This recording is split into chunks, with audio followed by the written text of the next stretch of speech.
play good defense and run. So that's kind of what I'm looking for this weekend. I'm looking for Joe Milton and these receivers to be good enough. And that's kind of what, Alabama has done some too. I mean, Milroe, in every game, it seems like the other team figures out Alabama and they stall out at some point. Arkansas, A&M, Texas, at some point, Alabama's offense struggles, but they're still able to find a way to hit big plays. They have 21 over 25-yard passing plays on the year. Tennessee only has 8. So finding a way to hit some of those big plays and get some chunk yardage is going to be a big part of this game. Douglas in the Vulcan Tire and Automotive chat room first says he thanks you for everything you've done for Tennessee, and then he asks if you have eligibility left. I know your last year at Tennessee was 2007, where you went on to be drafted in 2008. That was sort of when Nick Saban was getting it going in Tuscaloosa. He had just arrived. 200 wins later as the Alabama coach. Did you think, as it was all starting back then, that Nick Saban would still be the coach at Alabama in 2023?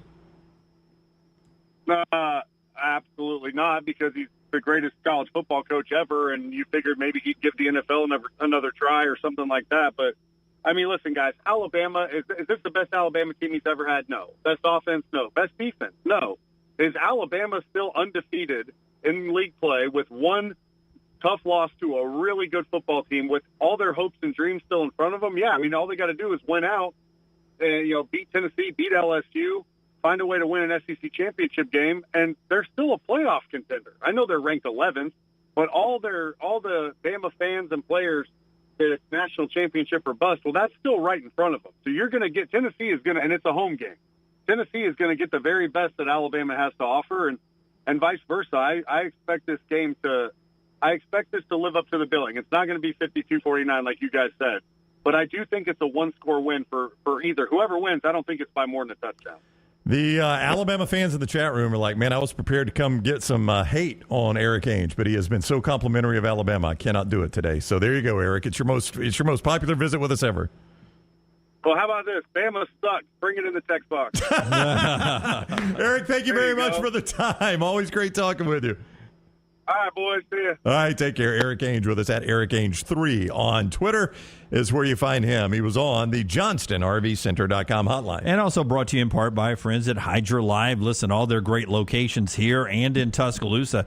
Hey, if you're partying Friday night before the Tennessee-Alabama game and you wake up, you don't feel great, Hydra Live's right there in Tuscaloosa as well. Just about, I think it's about a block and a half, 2 blocks away from the government park there, Easy Park. Get a little bag of IV and then walk into the stadium and enjoy Bama and Tennessee. Yeah, you can. HydraLiveTherapy.com. HydraLiveTherapy.com for a location near you. All right. So as we wind down here, it is Tennessee-Alabama week. It is Ole Miss Auburn week.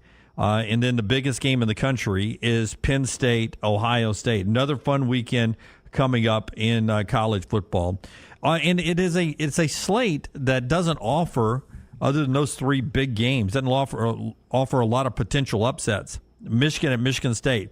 Not the usual fear for me of them going into East Lansing and catching them with their pants down. They won 19 straight Big Ten. I mean, barely even a watchable game, probably. I think Michigan State gets run off the field by Michigan. Sadly, I feel the same thing about Arizona State. Washington in Seattle shouldn't be a close game. UCF, Oklahoma. Yeah. UCF with limited at quarterback doesn't seem the same anymore. The one thing about Washington, if you're Arizona State, you're praying for is you get a flat Washington team after such a big win last week, and you got to go to Seattle to play them. So you're in a tough environment, but you hope the crowd's a little bit flat because it's not Oregon. Washington has been, reliving that Oregon game all year, and here you come and you got a chance. Now, they're huge underdogs. This would be a massive upset. Texas, Houston on the road in Houston. The Longhorns back playing there. Just, 3-3 Houston. Lucky to be 3-3. Doesn't have the same. Duke, Florida State. If Riley can't play, I just don't know if that's going to be a scary game for the highly ranked team. Utah and USC's lost some of its luster after the Notre Dame loss, and Cam Rising not being able to play. Clemson, Miami's lost a little luster. Some really good, entertaining football games. I'm looking forward to it. But this could have been a marquee weekend, barring a few upsets along the way here. Fun weekend still, week 8 of college football. That's our show today. People are asking about TJ Miller. We didn't go longer with him because we've got a whole long extended, it felt like it was about a 45-minute interview. That'll be a last call. We will let you know when that drops on our platforms. But as always, set your alert both at Disrupt the Media YouTube and Next Round YouTube so you know when new programming or live show happens. And give us a thumbs up and subscribe when you're there as well. We're off to SEC Basketball Media Days. We're back with you live tomorrow, 9 a.m. Central Time. Until next time, God bless you and God bless America.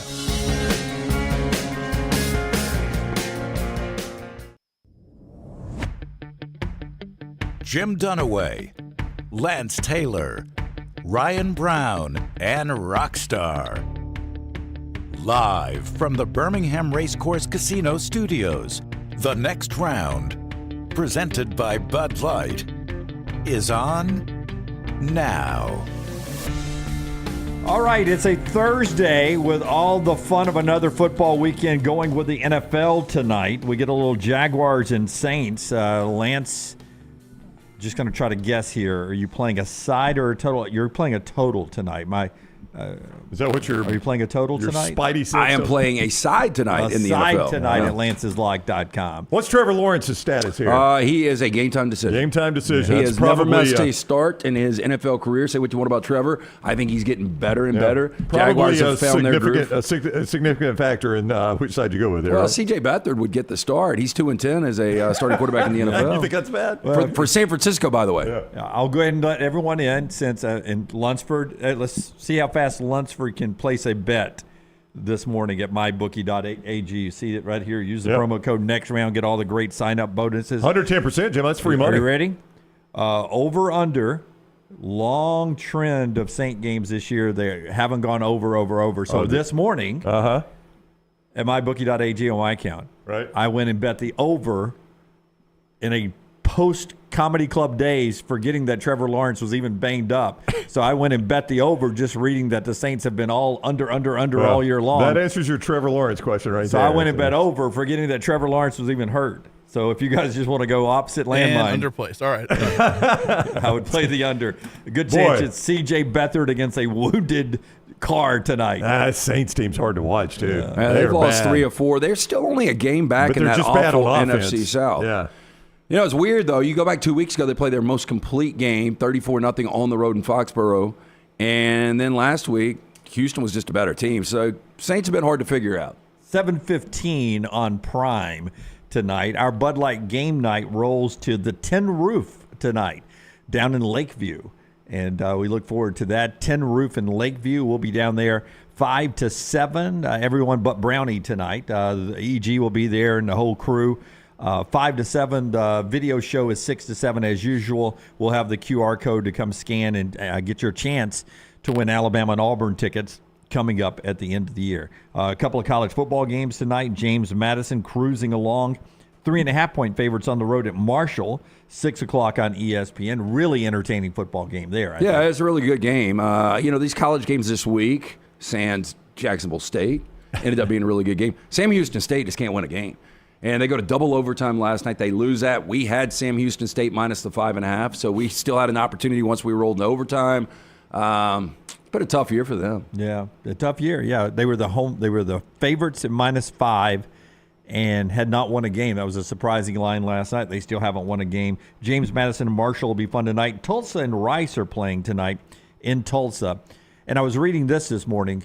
We found out when we were going to do something that the folks at Guinness, the Guinness Book of World Records, actually charge you to attempt world records. Yeah, we were going to attempt a record that I thought was very breakable, and it was consuming a drink, and it didn't have to be alcoholic. We were going to do it every 4. We were going to go 3 waters, alcohol, but 119 bars in 24 hours. Yeah. And our buddy Richard Holland in Nashville mapped out the entire thing, and so we got in touch with Guinness because it's not a record if somebody's not there. But they informed us, I think the price was $35,000. Yeah, 35, not 100,000, because I think Lance was like, I'm sorry, did you say 35,000? Like 3,500. Yes, sir, we did. I think Blakely's would be all about that. Yeah, hey, we'll sponsor a bar run. Yeah. But 35,000, that's nobody's a bit steep. in. Yeah. Yep. We just out of principle, we were not even going to do that. But tonight, I don't know if Tulsa, what they paid for this, but Tulsa pregame on the Commons there at the university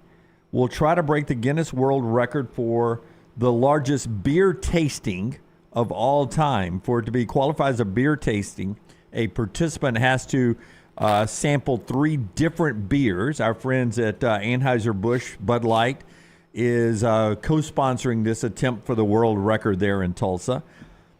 Surprisingly low number that this has to break.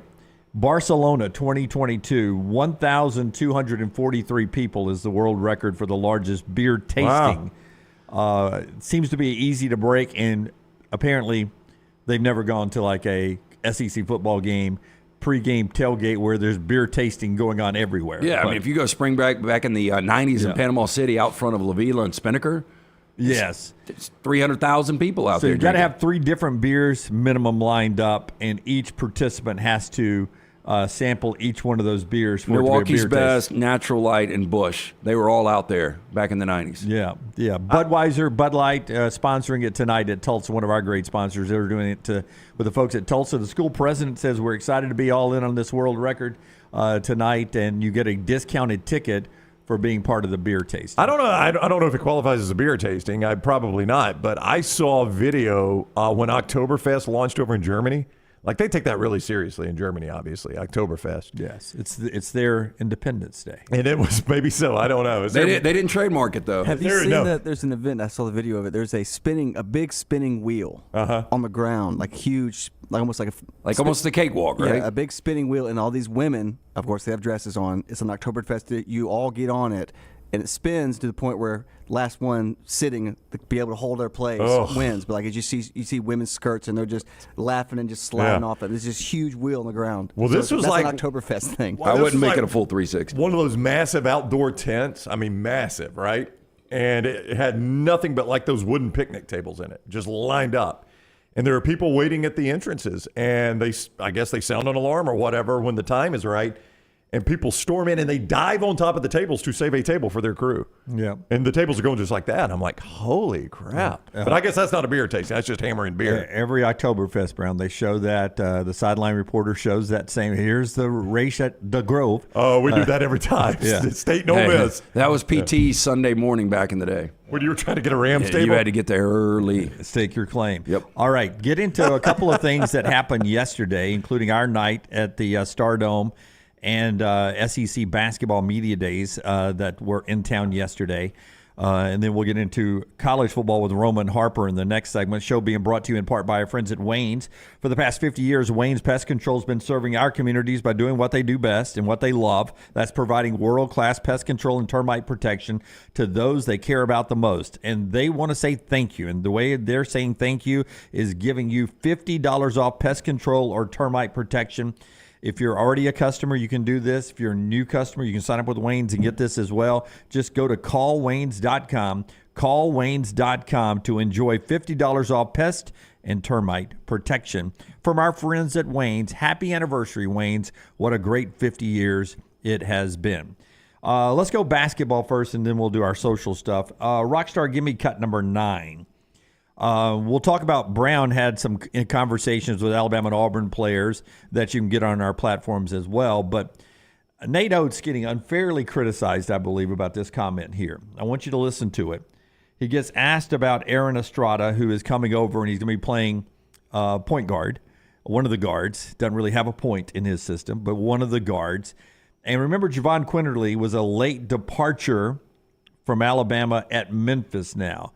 And everyone at SEC basketball media days that wanted to pick through this comment was saying Nate Oates was taking a shot at Javon Quinterly in this comments. It's 90 seconds long because, as Forrester points out, if you pick and choose lines out of it, you can definitely make a case he's taking a shot at JQ.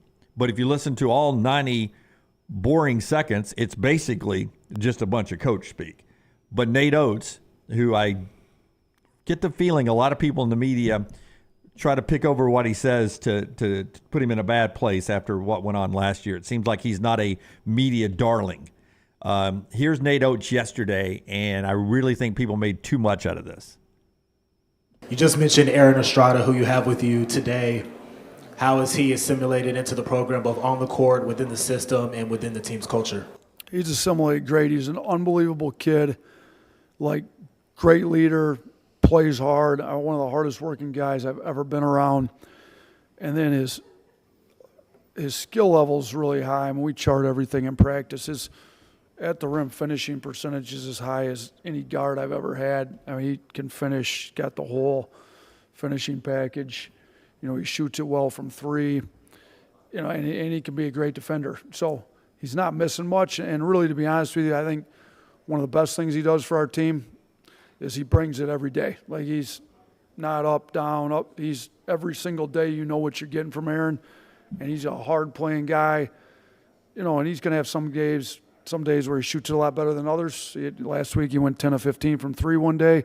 He's not going to do that every day in live play, but he is going to play hard, and he's going to bring everything he's got every day, and I think that makes us a lot better as a team. When you don't have to beg your point guard to bring effort every day, you know, between him and Sears, I think those two guards, and Reitzel too, all three of those guys in the backcourt are everyday guys that just bring it every day.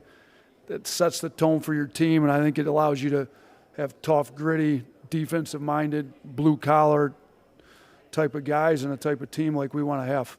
It was the part where he said, you don't have to beg your point guard to bring it every day. Boy, I never would have even thought about Javon in that. No. I didn't hear any past tense stuff. There was no mention of his name at all. This was all in the present, and this was all about, you know, I'm baffled. I mean, so well, wait, who criticized that? He went. Everyone quickly went to him and was like, "Were you talking about Javon?" And he said, "No, JQ. We were number one in the country. JQ did everything for us. We had a great time with JQ. That is ended. I was pumping up my point guard, point guard." Yeah, I mean, I think if you watch it, even with he's taking a shot at John Quinterly. Let me find the shot in there. You would watch that and like, I just don't really think he's taking a shot, because if you're going to take a shot, you say, listen. You know, we've had guys in the past. Hey, listen, when I don't have to beg my point guard to work hard every day. You know, last year we didn't always have inspirational play from our guards. Yeah, if I'm going to take a shot, it's going to be an obvious shot, right? I think that's much ado about nothing. Right? Yeah, I think you're on to something, though. I'm going to be really interested to see how the national media treats Nate Oates this year, because I think it will be different. It was Jeff Goodman of the Field of 68, who I respect a lot, is the one that pointed it out to me that the folks who were at SEC Media Days were questioning whether or not he was taking a shot at Javon Quinterly. So I was reading his reaction to it today, and he was like me. He goes, if you want to find something, you can find something, but he didn't think it was a shot at Nate Oates, a guy he describes as, when Nate Oates wants to take a shot at you, you can tell Nate Oates is taking a shot at you. He doesn't hide behind a lot of words sometimes. Yeah, I mean, I will say this about Nate Oates is, and that's one thing I think we've all found in the many interviews we've done with him, is he's refreshingly honest. Like, I mean, he said some things, like even like in terms of the Coliseum, I'm like, wow, Nate's being really, really honest here. You know, and and a lot of times putting his AD in a little bit of a bind. Yeah, not to get back into the Brandon Miller stuff, but again, that wasn't like a decision that Nate Oates made on his own. Right. That was a group decision. A lot of people were involved in that. Yeah, I would imagine. A lot of people. I would imagine everybody was involved in that.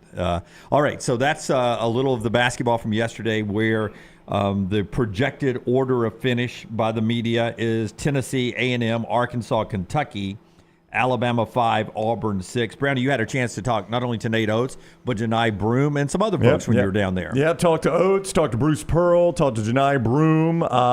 You know, I mean, everybody's Janai Broom had some good. I'll tell you what Auburn fans will like about Janai Broom. And Scott is showing you video of Nate Oates and Bruce Pearl catching up as Nate was leaving. Bruce was coming in to talk. It is Janai Broom. The one thing Auburn fans I think will really like from the interview that Scott has posted, Scott and Taylor and EG have posted, is his talk about Auburn Arena. Like, I think Auburn fans take great pride in what Auburn Arena is, and he and I talk about that. I think you'll like that. And when Nate, you know, we talk about the new assistants. He's got 3 new assistants. They all bring something a little bit different, so we talk some about that too. So all that's up on our platform at YouTube, wherever you get our YouTube videos. Did there, you Next Round Live. Happen to talk to Janai at all about, you know, last year was his 3rd year when he transferred. So technically with COVID, he's got 2 more years. And to me, he's one of those guys that's kind of a tweener, probably will play overseas. Yeah. So not only do you get him this year, you probably get him next year. Yeah. We didn't really talk about that, but you're absolutely right. That's a guy that does have some eligibility left on the table and is, like you called him, a tweener. He's probably not tall enough to play what they want him to play in the NBA. He's listed at 6'10", but is he really 6'10"? I don't think so. Yeah. I mean, he's tall. But, I mean, that guy's, a double-double every night. I mean, he's just a steady player. And he's a first-team All-SEC selection from the media down at SEC Media Days. Janai Broom from Auburn, Grant Nelson, the newcomer for Alabama, both making first-team honors. So a fun basketball season awaits. We appreciate those folks when they're in town for basketball. Our friends at Milo's appreciate giving you new things on their menu all the time. How about the loaded crinkle-cut fries? Their historic, great, classic crinkle-cut fries, topped with some great stuff. The Mexi fries is this wonderful upper left bowl there that includes queso, bacon, and jalapenos. That's the Mexi fries. And then the saucy fries, 100% pure ground beef, grilled onions, Milo sauce, and queso. Download the Milo's mobile app and use the promo code NEXTROUND.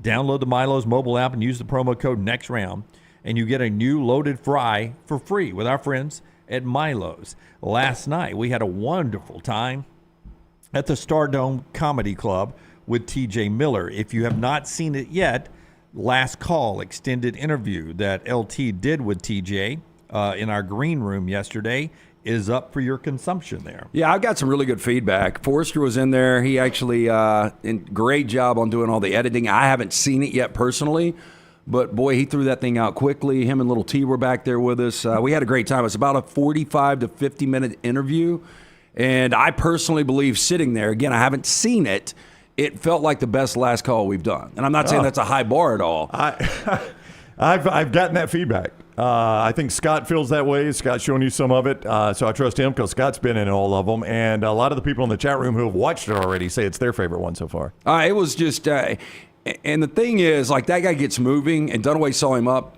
close and personal for the first time live.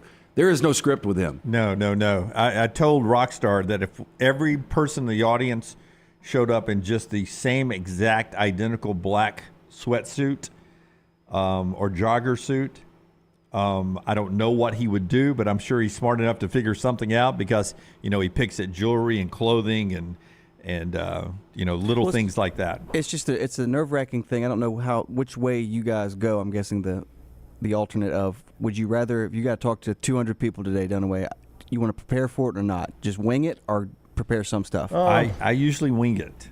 I'm not talking like, it's just like that's the way he does his comedy. Like I'm just going to go out there and wing it. I got some stuff, but I'm going to rely on that's it. Somebody to heckle me. I've got an idea, but I'm going to go with the flow with my idea. Infamously, it's a little bit of a different setting, but Larry King supposedly never prepared for any interview. He just tried to do it. The best was he'd tell him with Jerry Seinfeld. He said, "What did you do after you got canceled?" Yeah, we never got canceled. That's what I was going to say. He got burned on that sometimes because he would ask questions like that, but he approached it from, I want to interview it the way the viewer would interview him because the viewer's tuning in doesn't know anything about this guy. I'm not sure that, Larry King had a good career. The way I do, and this is kind of a ripoff from Hot Ones, but the way I do Last Call is I try to do deep dives, things people don't know about TJ Miller. And so there are some little nuggets in there and some things that people have never heard about TJ before. So not only is he really, really funny, there are some really serious moments in that 45 to 50 minutes. So you can go get that right now on our video platforms, YouTube, the Next Round YouTube, or Disrupt the Media. Where do we put that? Next Round? Next Round? Okay. Next Round. Last Call, the Next Round, right there. Like and subscribe and follow there and the Disrupt the Media YouTube channel. And one other thing, he was drinking straight Redmont vodka on the rocks. I had to cut mine with a little Sprite. Yeah. Wasn't expecting him to be there at 10:30. We thought it was going to be a noon interview. But he drank 2 whole ones, then did a shot of chicken cock, was still drinking cognac straight when we got there last night. And the amazing thing is for him to be unscripted and to start with this guy and to work to this guy and then to work to that guy and work them all back together after drinking all day and totally coherent. I mean, he layers the stories together, right? He could be picking on you, and then he's over here and all of a sudden works this guy back into the conversation. But it's so brilliant and intelligent. And talking to some of our listeners yesterday that were leaving the comedy club, one of them compared him to Robin Williams. I wasn't a big Robin Williams guy, but the intelligence of Robin Williams and being able to have this mind that's all over the place, but be able to weave it back together. And that's what TJ does. If you've never seen him in concert, check him out. Yeah, it was good to get to hang out. And I don't remember really ever telling him my name, I noticed that. But he flat out said on the stage last night, because he was joking about the dog naga dang, and I was like, dadgummit. And he was like, Jim Dunaway, I did this podcast today. Da, da, da, da, da. And I was like, how does he even know my name? And then he was like, and I was drinking with this guy, Lance. Is Lance here? And I was like, pointed him out. Lance was up there, snuggled into that front he's row. just really good. He's one of those guys really good with names. So I think he takes the time, like, he'll forget us tomorrow, but takes the time where he is in that place to know those names, which, I think is really cool for a guy that's as big as TJ Miller is. Yeah, he rolled in the night before, I guess, and he went to Dave & Buster's, as he talked That's about. what he said. And basically was taking notes from the moment he got off the plane about Birmingham. It was a good show. It was so awesome. So, and I love the fact that he is in his position, but anti a lot of what Hollywood is. So I think that's really refreshing. So you can go and see that interview right now at your convenience anytime. Maybe you don't get to it until a Sunday evening or something, but it's there for you, the Next Round YouTube channel, which is one of the neat things about what we do here at Disrupt the Media. All right, Roman Harper and football when we come back. The show being brought to you by our friends at MyBookie. At some point today, you can start playing the Pick 3 again. You go to nextroundlive.com, nextroundlive.com. Keep checking back throughout the day. At some point, it's live for the weekend. Play all the way up to the kick on Saturday. And, if you think you do well there, maybe you want to go subscribe at Lance's Lock, get some plays from Lance, combine your knowledge, Lance's knowledge, and then go to our friends at MyBookie and have a good time this weekend. You certainly can do that. MyBookie.ag, code next round. That's the code you need when you go to MyBookie.ag. Here's why you need that code. Because you're going to make your initial deposit, and they're going to bonus you with code next round 110%. That is absolutely free money. They are giving you money to play there. And a lot of places will give you a bonus, not free money really, but they'll give you a bonus, and you have to go in there and play it like 6, 7, 8, 9, 10 times for it to become yours. Not MyBookie.ag. You play it once, win with it once. It is yours and yours forever. That is when you use code next round. MyBookie.ag, code next round. MyBookie.ag, code next round. Bet anything, anytime, anywhere with MyBookie.ag, code next round. Roman Harper, SEC Network, is next. Subscribe and set alerts at Disrupt the Media on YouTube. Remember the name Way to Wellness if you're battling weight loss in your life. I'm Jim Dunaway from The Next Round. There was a time I was over 216 pounds until Way to Wellness helped me lose 45 pounds, and now for over 2 years, they've helped me keep that weight off. Here's their website, aplanforme.com, aplanforme.com. That's a great name for a website because there's no cookie-cutter plan. Everything is designed specifically for you. No contract, no sign-up fees, and your first consultation is free at Way to Wellness. Hey, Lance Taylor from The Next Round to tell you about our friends at New Life Art. Daniel A. Moore has completed his original full-color oil painting honoring Bryce Young, Alabama's 4th Heisman Trophy winner. This painting depicts the memorable Heisman-worthy go-ahead pinpoint pass to John Mechie in the corner of the end zone as the Tide dismantled the vaunted Georgia defense in the SEC championship game this past year. Use code TNR for 15% off. You can order online at danielmooreart.com. Let's face it, a home is one of the most powerful assets you can have, and our friends at Mortgage Right want to help you build wealth through home ownership. Mortgage Right is all about providing competitive rates, a variety of loan products, and a multitude of resources for a seamless home buying experience. They treat their borrowers like family and are always looking to bring more happy homeowners under their roof. See more by visiting mortgageright.com/TNR today and start living. That's mortgageright.com/TNR. NMLS 2239, Equal Housing Lender. Start your day online with our website, nextroundlive.com. The latest videos, podcasts, and college football stories. It's also a great way to stream the show or shop in the Next Round store. Stay connected by visiting nextroundlive.com. That's nextroundlive.com. Going to a big football game? Walking around all day? Then you'll want comfortable shoes. This is Wes McClooney, owner of the New Balance Birmingham store. Score a touchdown with a new pair of ultra-comfortable running or walking shoes.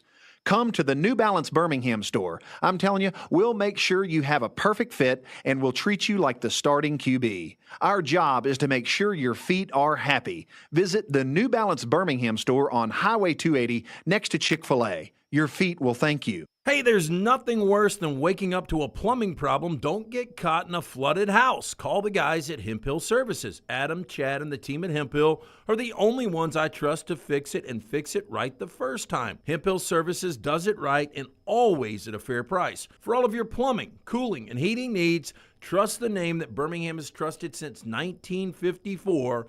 That is Hemp Hill Services. Call now, 205-229-2090. That's 205-229-2090. Want more of the show? Download the app or visit nextroundlive.com for the latest podcast, The Mystery Fifth Hour, our Not For All Ages podcast, The Last Call, and the entire Double Down Media podcast family. All at nextroundlive.com and on the Next Round app.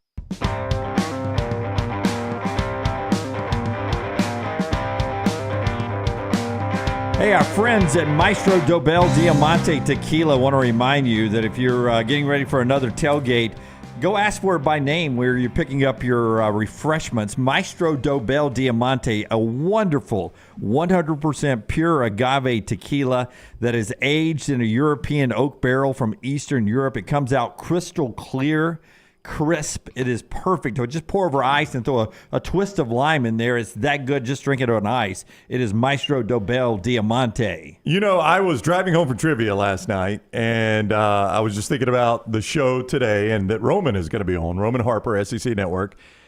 And I was thinking, one of my favorite things about Roman is when his shot pops up in our preview screen here in the studio, we never know where he's going to be. Today it's in a barber chair. Roman Harper, SEC Network, friend of ours. You're muted, Roman, just as a heads up, is with us now on the JohnstonRVCenter.com hotline. Welcome in, Harp. How are you today? What's up, fellas? Good, man. We're having the most typical barbershop conversation of all time. It's gone from who's the smartest player, what's the hardest position to play in sports. We've had middle relief baseball pitcher to quarterback to cornerback. And then now we just going like, who's the smartest player? And we had a chess comment. So it's all over the place. Wow. Just want y'all to know that. Hey, you know what? Joel Klatt jumps on with us every now and then. He's got a hat with a rose bowl with a rose on it. Is that your personal smock with roses on it? No, this is just the cape. I don't know why he's rocking this cape. I don't know why you got this cape. The roses? Yeah, the roses. They're asking about the – I don't think they're feeling that. Oh, no, it's fine. Yeah, I like it. Yeah, we're good.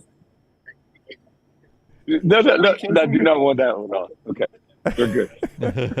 So who is the smartest? Are we going all of sports, the most intelligent player now, most intelligent player all time?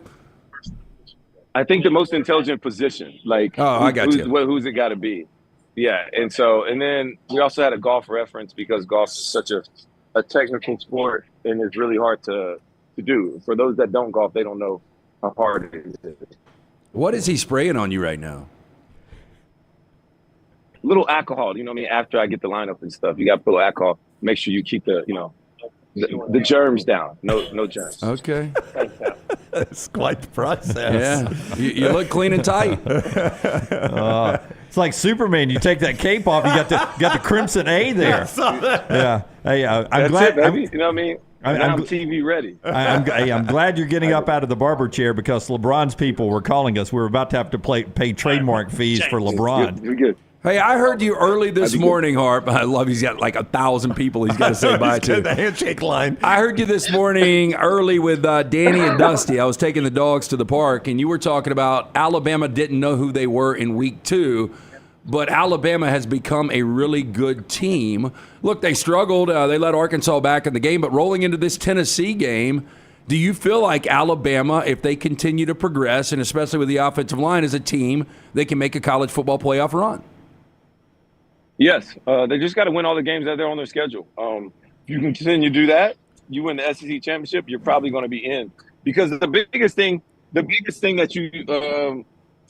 that you cannot do is start to worry about everybody else or what their schedule's going on. So you can only control your own. If you just do that and focus on yourselves, you'll be just fine.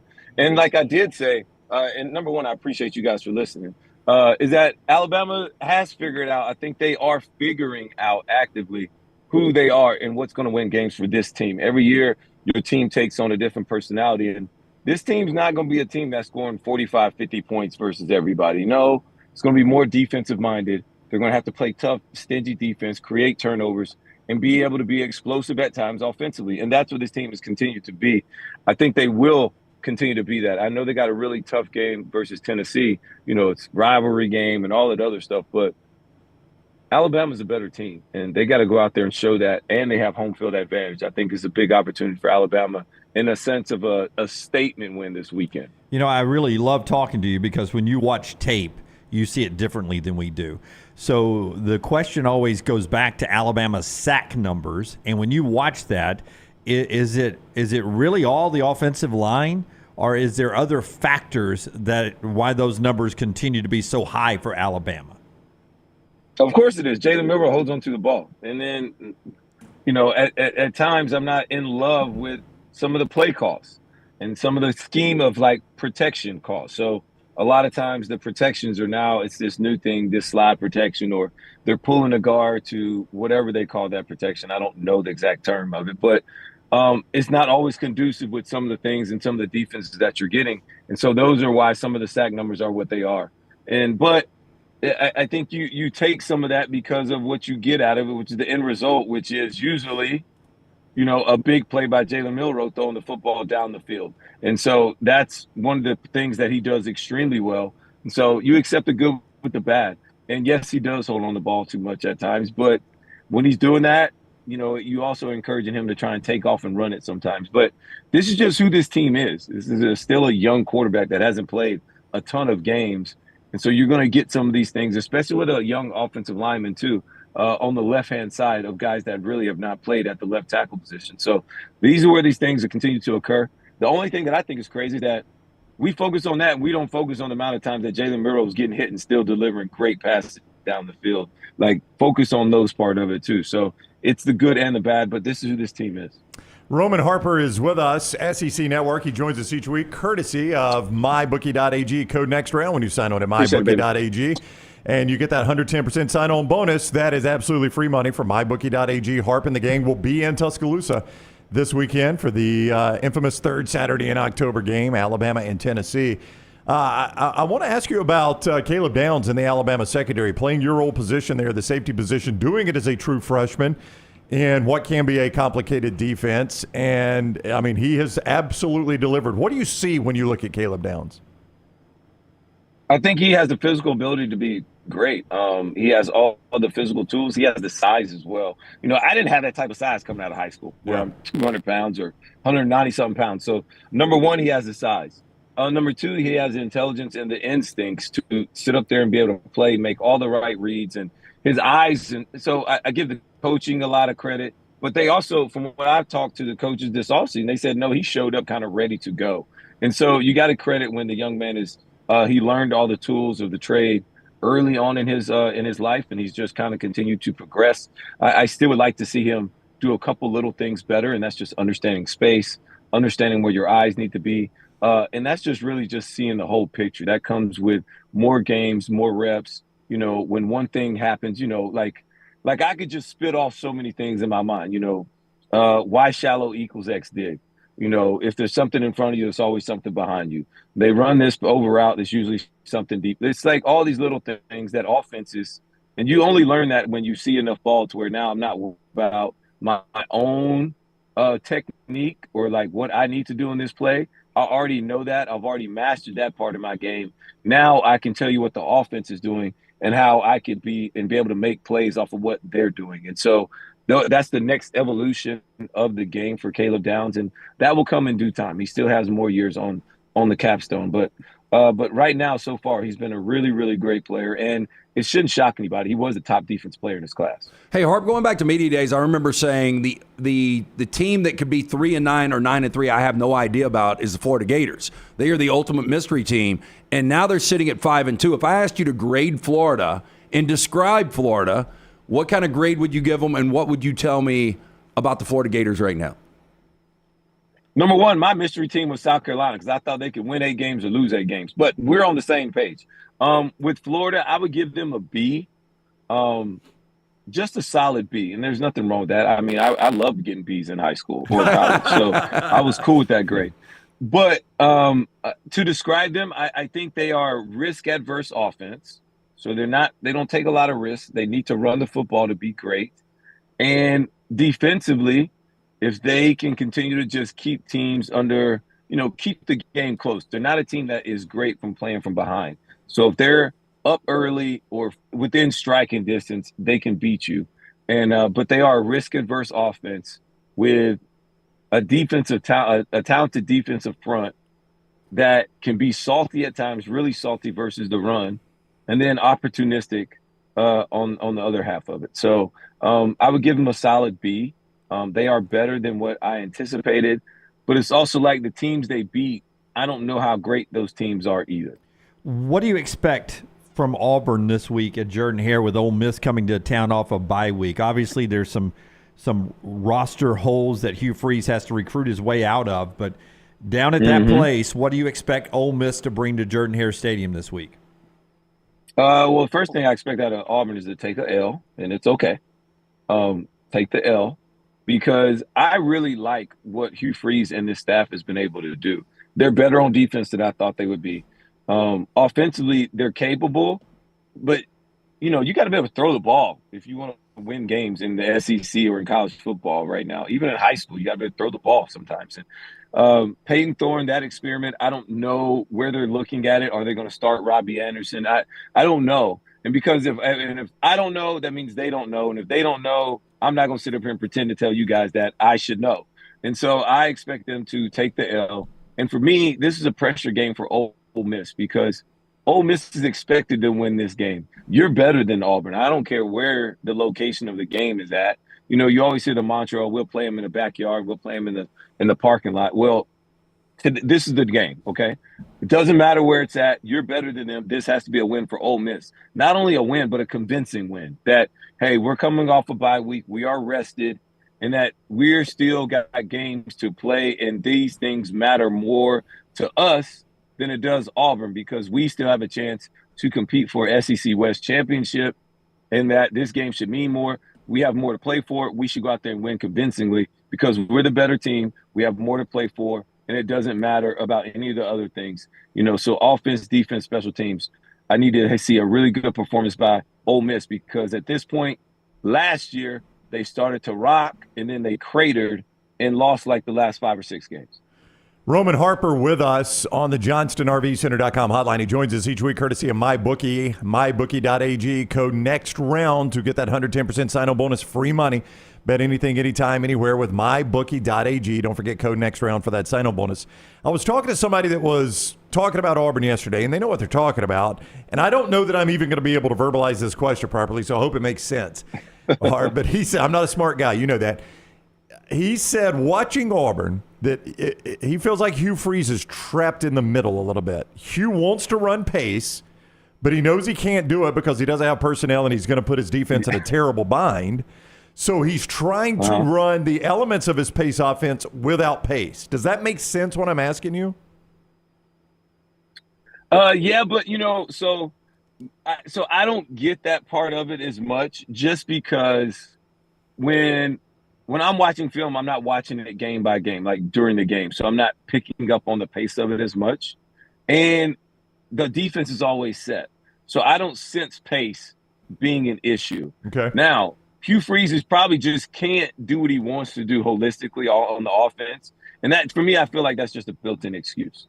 Auburn doesn't need my excuses. Hugh Freeze doesn't need my excuses for their lack of explosiveness. At the end of the day, the wide receivers they're not great enough to win in one-on-one situations.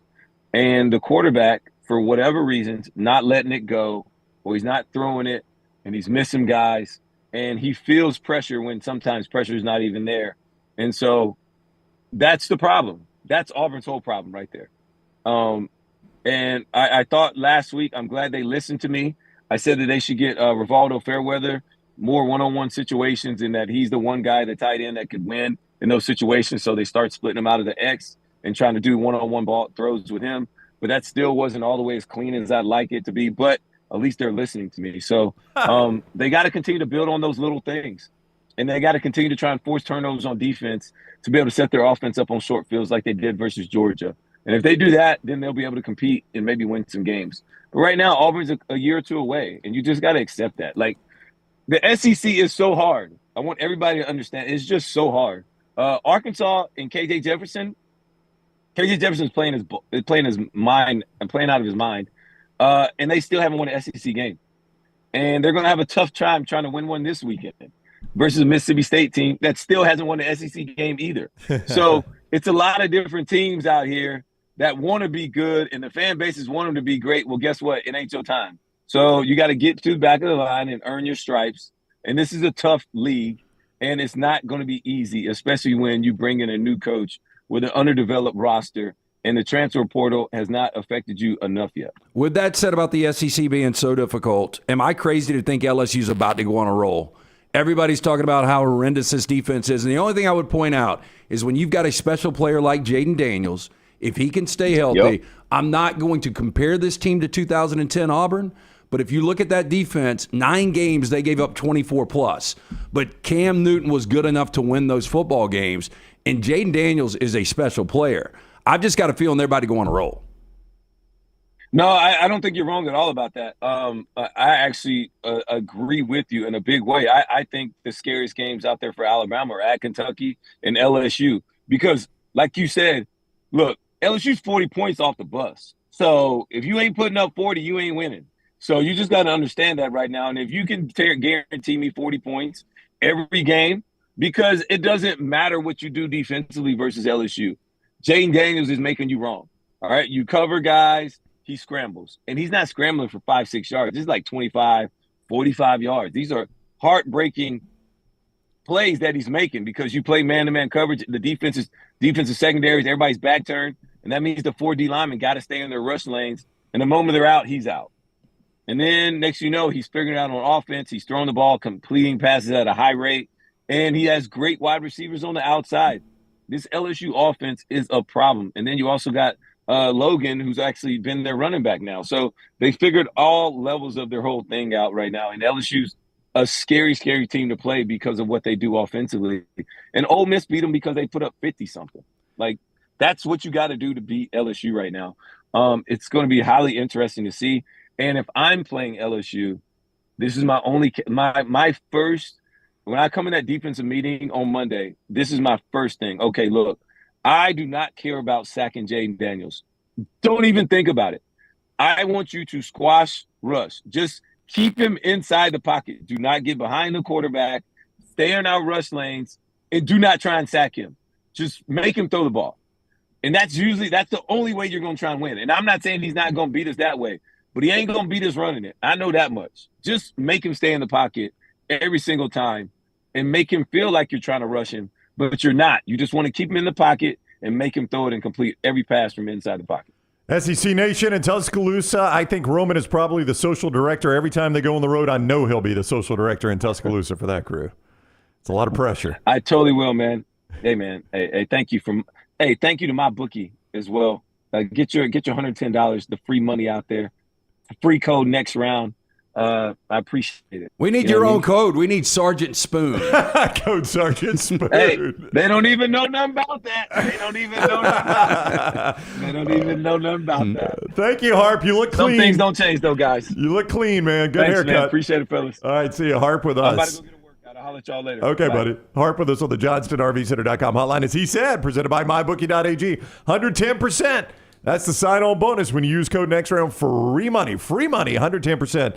They're at MyBookie.ag. Bet anything, anytime, anywhere with MyBookie.ag. Code next round. And the show also being brought to you by Dr. B. The guy's got LT's hair looking so good as we work our way towards more talk with Buster Olney at the top of the hour. Tell us about Dr. B. Yeah, when I first went to see Dr. B, the hair started to thin out a little bit. Since then, it has more than doubled in thickness. Dr. B has pioneered the use of NeoGraft hair restoration right here in Alabama, remains at the forefront of hair preservation in the Southeast. He takes pride in treating each patient personally, applying his expertise to produce quality results. For more than 20 years, women and men have turned to Dr. Beckenstein for a range of cosmetic and reconstructive procedures. He will use that experience, his advanced training and genetic testing to help his patients fully understand the procedures they are considering. Call Dr. B today, 205-319-0316. That's 205-319-0316.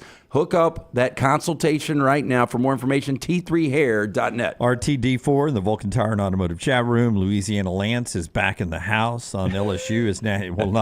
You'll have to rip this national championship prediction out of my dead cold hands. I'm not saying that. I'm not saying that at all. One thing to keep an eye on in that Mississippi State-Arkansas game, 11 o'clock ESPN straight out of game day. Will Rogers and Jaquavius Marks, two big offensive stars, still questionable, according to Zach Arnett, coming off the bye week, but getting some people back, he says. Didn't say who. So hopefully they'll have the quarterback and the running back ready to go when they're in Fayetteville coming up this weekend. Our friends at the University of Montevallo want to remind you, your son or daughter starting to think about college. Maybe they're junior and senior in high school and want to start taking visits. Do that at Montevallo, montevallo.edu, to see everything you need to know about the University of Montevallo. 23 NCAA Division II fully funded scholarship sports, business school, broadcasting school, great place to become a teacher, theater department, music department. It's a wonderful school. Check it out, montevallo.edu, montevallo.edu. We'll do our stock report when we come back right here on The Next Round.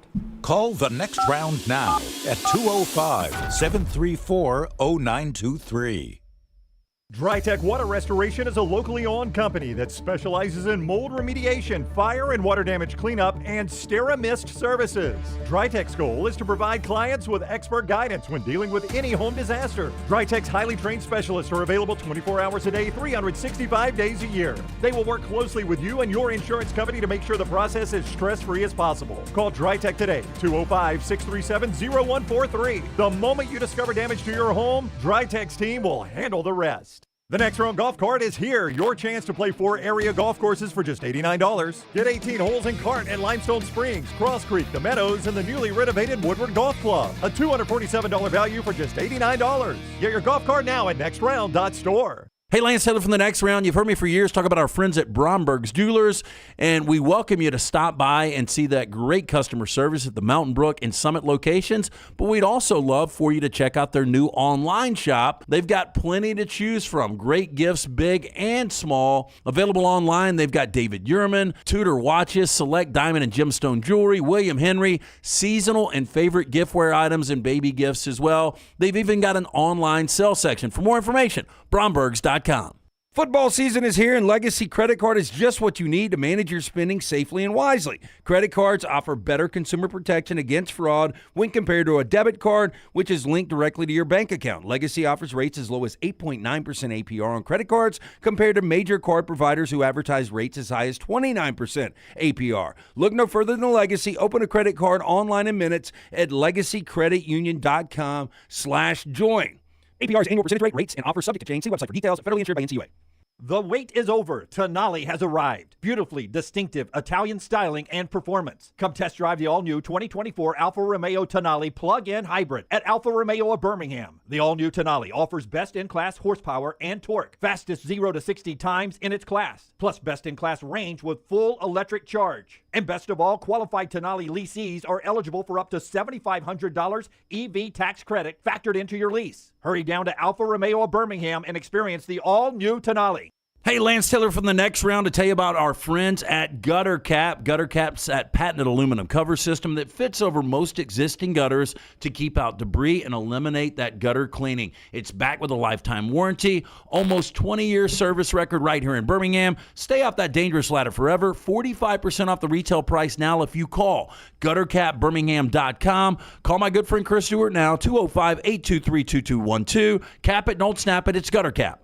Want more of The Next Round? Download the app or visit nextroundlive.com for the latest podcast. The Mystery Fifth Hour, our Not For All Ages podcast, The Last Call, and the entire Double Down Media podcast family. All at nextroundlive.com and on the Next Round app.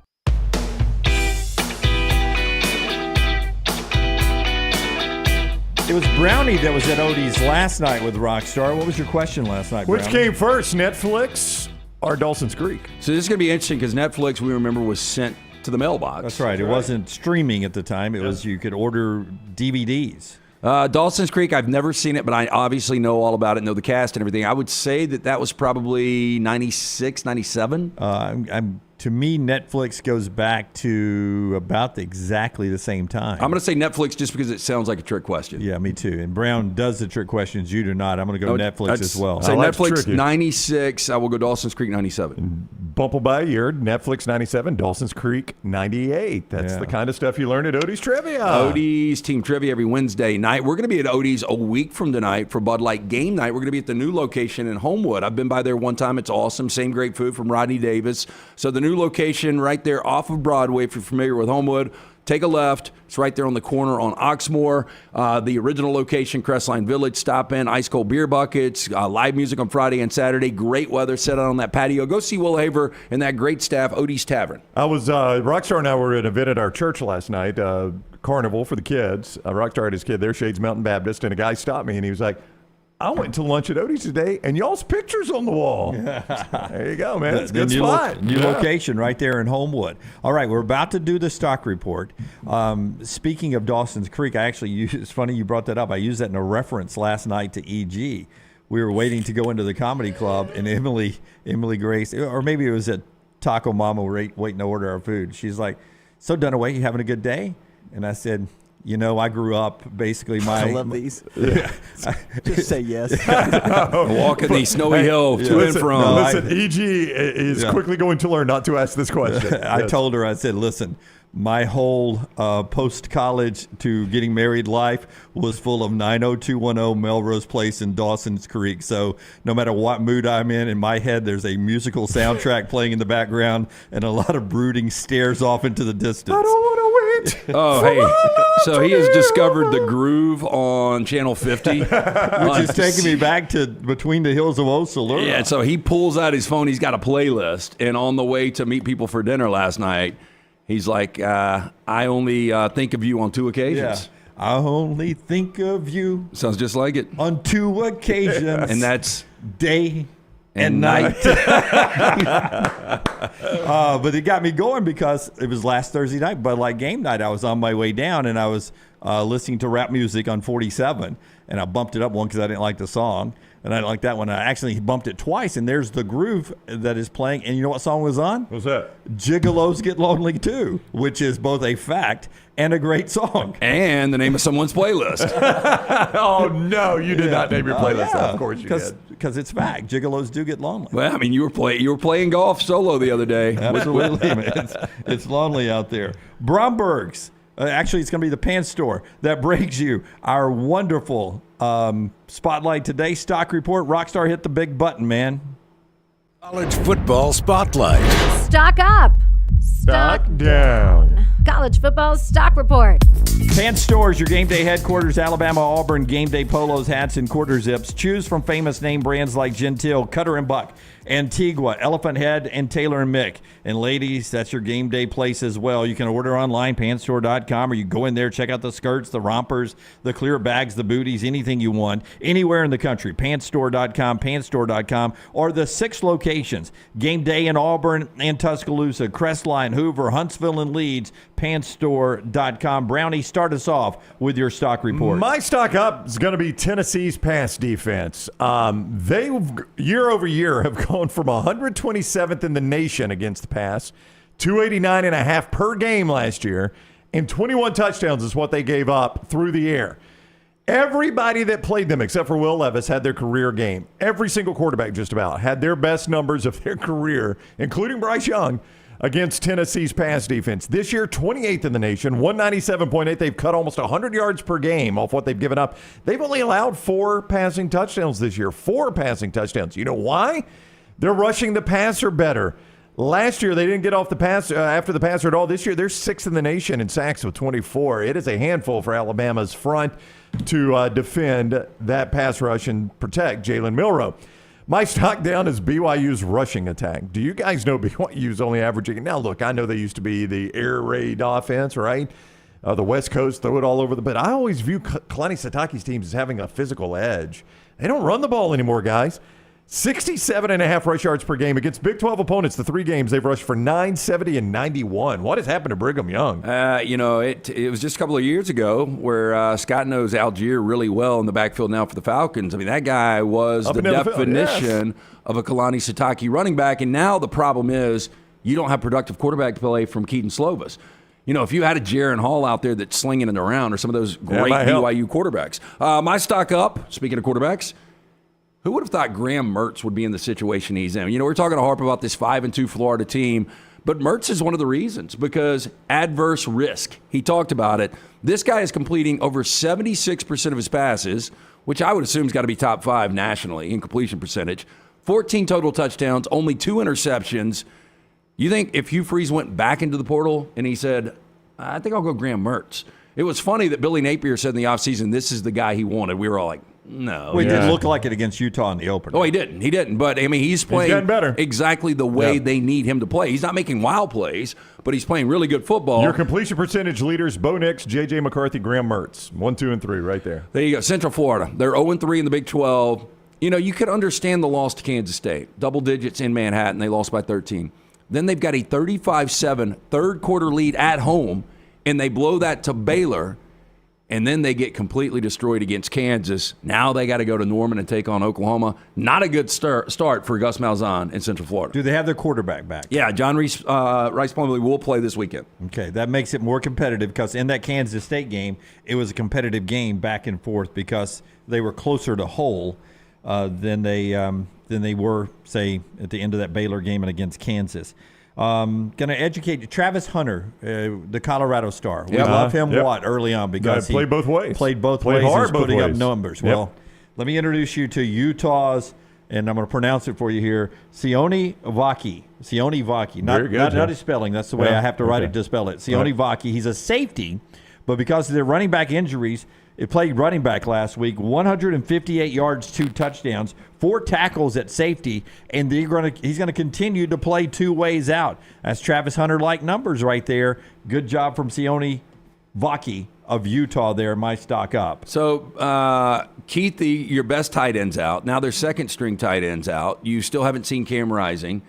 And the one thing that Kyle Whittingham never does is bitch about injuries, ever. Yeah. And they're sitting at 5-1 right now with an opportunity to beat USC in the Coliseum this weekend, but nobody's talking about Utah, and nobody's talking about the fact that you've got guys like Vaki running the football now. Yeah, they're moving parts around, moving the deck chairs around to field a team and still winning football games. And then there's Cam Ward, who was part of that Pac-12 quarterback surge, and things were going so well for Washington State. But the last 2 games, they haven't been able to get over 250 yards of offense.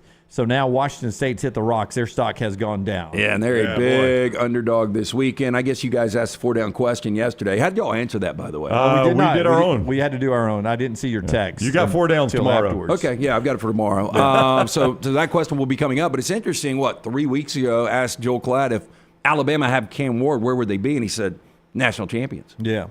I still think he's a really good quarterback. His play the last 2 weeks hasn't been great, though. There's no doubt. No, it's not. And that's our stock report today, brought to you today by our friends at the Pan Store and also our friends at Bromberg's. So we'll talk Buster Only coming up in the next segment as the baseball championship series get closer to handing out some rings. Bromberg's ready for the ring, the big one. Right there at Bromberg's. They've been doing it for almost 2 centuries. Yeah, since 1836, family-owned and operated. If you're thinking about popping the question this holiday season, go see the Diamond Specialist. 2 great locations, Mountain Brook and the Summit. You can also view all of their incredible products online. You're bored at work today, check out Brombergs.com.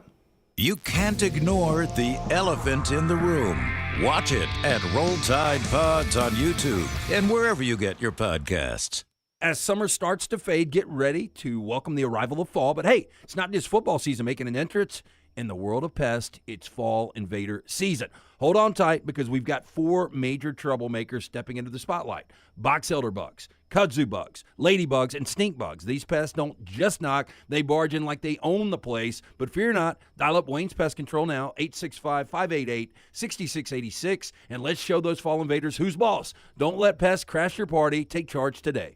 Storm season is here. Make sure you have a plan of action in place right now. Greg from Pell City and Storm Restoration Roofing should be your first call when storms hit. Insurance companies love working with Storm Restoration Roofing because of Greg Nelson's name and reputation in the industry. When storms hit, call Greg Nelson. He's local, 205-542-3531. He's the home of the free no-cost roof inspection. Greg from Pell City on Facebook, 205-542-3531. It's Storm Restoration Roofing. There are so many things I love about walk-ons. Authentic, mouth-watering Louisiana cuisine prepared fresh daily from scratch. A great beer selection and TVs everywhere to watch the big game every day of the week. And of course, they've got 2 great locations on Highway 280 and 119 and at Hoover near the Hoover Met. Walk-ons is also a great place for happy hour, 2 to 6 Monday through Friday with $5 moonshine swirls, $5 house pours, and half-price appetizers. And it's an easy take-home experience for the family as well. Highway 280 in Hoover with walk-ons. The Next Round golf card is back and is presented by Urology Centers of Alabama. For $89, play Limestone Springs, Cross Creek, The Meadows, and the renovated Woodward Golf Club. $247 in value for just $89. Or get bonus gifts with the Deluxe Golf Card for $119. No restrictions, good through September of 2024, but supplies are limited. Buy right now at nextround.store. No one does happy hour like Twin Peaks. Whatever your preference, we have everything from tequila cocktails and an extensive bourbon category to local craft beers and handcrafted whiskey cocktails. And don't forget about that 29-degree man-sized drafts. It's Twin Peaks at the Patton Creek Shopping Centers. IV therapy, B12 injections, cryotherapy, and compression therapy all under one roof. It's our friends at Hydra Live Therapy. IV therapy treatments are packed with nutrients to increase energy, reduce stress and anxiety, and boost your immune system, and more. If you mention the Next Round at checkout, save 20% off any service. You can join the IV League today. Members are rewarded with deep discounts. Make sure you ask about that. Hydra Life Therapy open 7 days a week. Homewood, Tuscaloosa, and coming soon to Greystone. Start your day online with our website, nextroundlive.com, for the latest videos, podcasts, and college football stories. It's also a great way to stream the show or shop in the Next Round store. Stay connected by visiting nextroundlive.com. Jim Dunaway, Lance Taylor, Ryan Brown, and Rockstar. Live from the Birmingham Racecourse Casino Studios, The Next Round, presented by Bud Light, is on now. Now we got a series. We finally saw that Texas can lose a postseason game. Houston got them last night 8-5. We got a couple of games today. Let's talk baseball with our buddy Buster Olney. And Buster, presented by MyBookie.ag. Code Next Round when you sign on at MyBookie.ag. 110% sign-on bonus for you right now. Bet anything, anytime, anywhere with MyBookie.ag. Code Next Round, MyBookie.ag. Code Next Round. What's happening, Buster? How are you? I'm doing great. I'm down in Arlington. We had game 3 last night. Max Scherzer was not good for the Texas Rangers. And as you say, you got a series. Yeah, you do. You have a series. It feels like to me that the winner of tonight's game is going to win this series. So it'll be very interesting. Yeah, Andrew Heaney starting for the Texas Rangers against Jose Urquidy of the Astros. This might be where the Astros' depth in pitching manifests. We'll see. Look, Bruce Bochy is a first-ballot Hall of Famer. I mean, this is as good a manager as there has been in the game. And everybody, goes with a gut, and it doesn't work out. And that's what happened with Scherzer. But rather than question it, which he was questioned last night and defended his actions, says he would do it again, what does this mean if they are to advance with Scherzer moving forward? Do you think he's on the shelf? Can Bochy go back to him?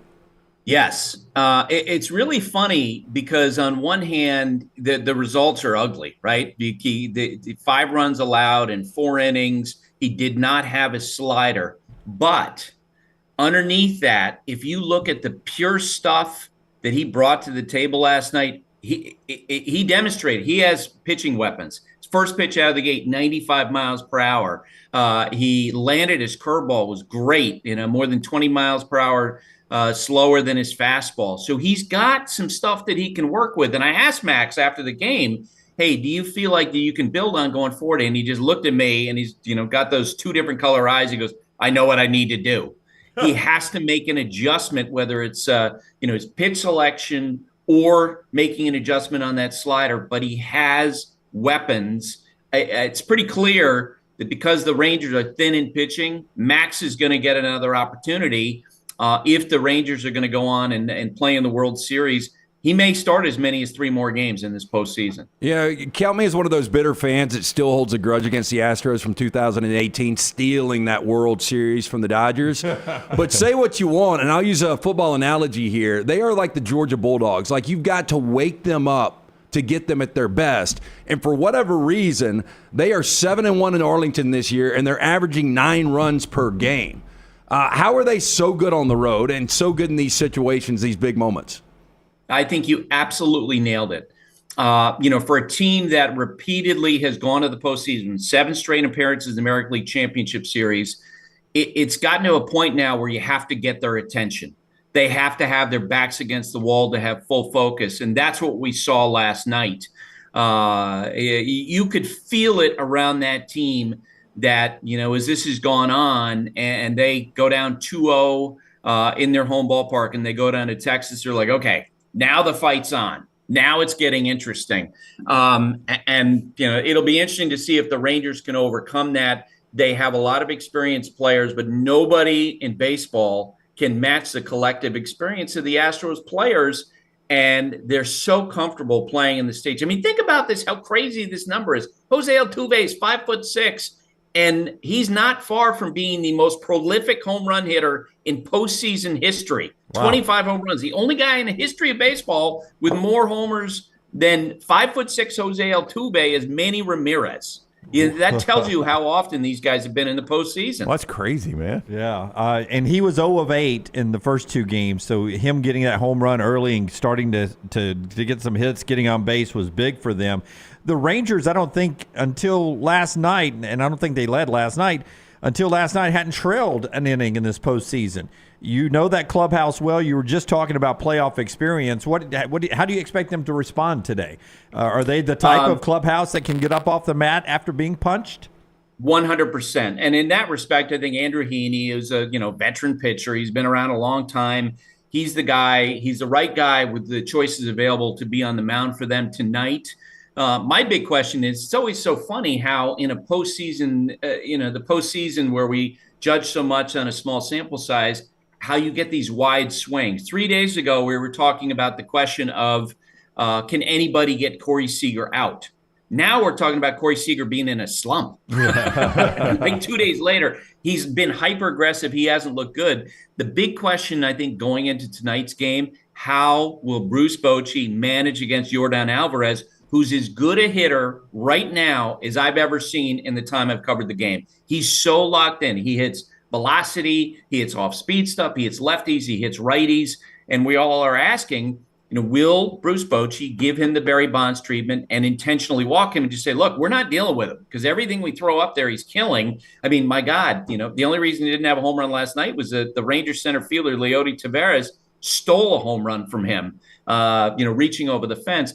Something to remember. I looked this up today. We talk about the Barry Bonds treatment. Barry Bonds had over 100 intentional walks in 2004 playing in the National League West. One of the managers in the National League West was Bruce Bochy running the Padres. I looked it up today. Boch walked him intentionally by far the fewest times of those managers in the National League West, which gives us a little bit of a window into how Boch thinks. I think they're going to keep pitching to him. Probably. Buster is with us, Buster Olney, courtesy of MyBookie.ag. Code next round when you sign on at MyBookie.ag. Get that sign-on bonus of 110%. That is free money from them. Bet anything, anytime, anywhere with MyBookie.ag. Code next round. In the National League, do or die in all likelihood for Arizona. You can't afford to go down 0-3 to this Phillies team. Ranger Suarez on the mound this afternoon for Philadelphia. And Buster, he's one of those guys that nothing he does regular season jumps out at you. And we see this occasionally where guys are just normal pitchers in the regular season. But he has been spectacular in the postseason for the Phillies. Yeah, and he is someone who, when you're around him, you watch him pitch, he has this unbelievable competitive arrogance. Like, he assumes he's going to figure it out, which is why you guys remember in that game he pitched against the Braves, how the Phillies coaching staff made up their minds they were going to go with a scripted pitching. They were going to take him out before he faced Marcell Ozuna a second time. And Rob Thompson, their manager, Caleb Cotham, Vanderbilt guy, their pitching coach, they made a decision. Look, we're not telling Ranger ahead of time because they knew he was going to be mad, right? They knew he was going to be upset because he's got that personality. He's in a great shape. And on the other hand, it really feels like when you hear the sound bites from the Diamondbacks, and I don't mean this as a criticism as much as an observation, it's like they're trying to talk themselves into, yeah, we could beat these guys. Yeah, look, our crowd's really loud here. Like, our place, I mean, the difference between these two teams right now seems immense. I told you guys I thought Braves-Phillies was Ollie versus Frazier. This feels like, if we're going to continue the boxing comparisons, this feels like a heavyweight fight against a flyweight. Yeah. And it would be shocking to me if the series goes back to Philadelphia for a Game 6 and the Diamondbacks survive many more days. Hey, I want to take it back to like the 92, 93, 94 Phillies. Darren Daulton, John Kruk, Lenny Dykstra. This group reminds me of those guys. I know they couldn't close the deal back then. Mickey Morandini, was he on that team? Yeah, he was. I mean, it was just a scrappy team, and it seemed like they all loved each other, and they loved to play baseball. It wasn't necessarily about the paycheck. It was, and they're all getting paid. Don't get me wrong on that. But it's like they love playing the game. I will co-sign when you're saying they love playing the game, the idea they all loved each other. You had Kurt Schilling and some of the guys on the team didn't like him. Some of them didn't like Mitch Williams, the closer. But I will agree with you that this group, they love each other. They have a tremendous culture. They look like, a rec league softball team, like best pals who all work together, who hang out. You know they're having beers. They have a great time. I've told you guys this in the past. I'll say it again. The guy right in the middle of this, and Alex Cora, the former Red Sox manager, said this to me last week, Kyle Schwarber. Kyle Schwarber is so important to that team ethic. He's always the guy who will quiz coaches, quiz Rob Thompson. Hey, we have this fringy pitcher from Dominican. How can we draw this guy into the middle? Hey, we've got this superstar, Trey Turner. How can we make him more comfortable? Kevin Long, their hitting coach, said he's the best team guy he's ever been around. He said he wakes up every day caring about two things. One, winning, and two, getting the team closer together. And the great thing is with the Phillies, you can see those two things are tied together. Schwarber is awesome at pulling players together. Yeah, kind of guy you would want to go to work with, man. That's what you. Yes. That makes it all work good. Who's the Kyle Schwarber in your guys' desk there? Who would you say? Well, that's a tough one. Yeah. Boy, listen to the responses. Yeah. Sometimes we're the 94 Phillies. I mean, I read it yesterday, Buster. He is the most unorthodox leadoff guy you've ever seen. I mean, for a guy to hit under 200, to not steal a base, and for the team to be able to rally offensively and go from, I think, 24th in runs scored to 5th at the end of the season, I mean, it's something we've never seen before in Major League Baseball. Yeah. You're right. And at the same time, I love JT Realmuto's description the other day because he's a catcher. JT is a catcher who every day is thinking about the next day scouting report and how do you pitch these guys. And JT said, look, I know what the opposing catcher and opposing pitcher is thinking about overnight.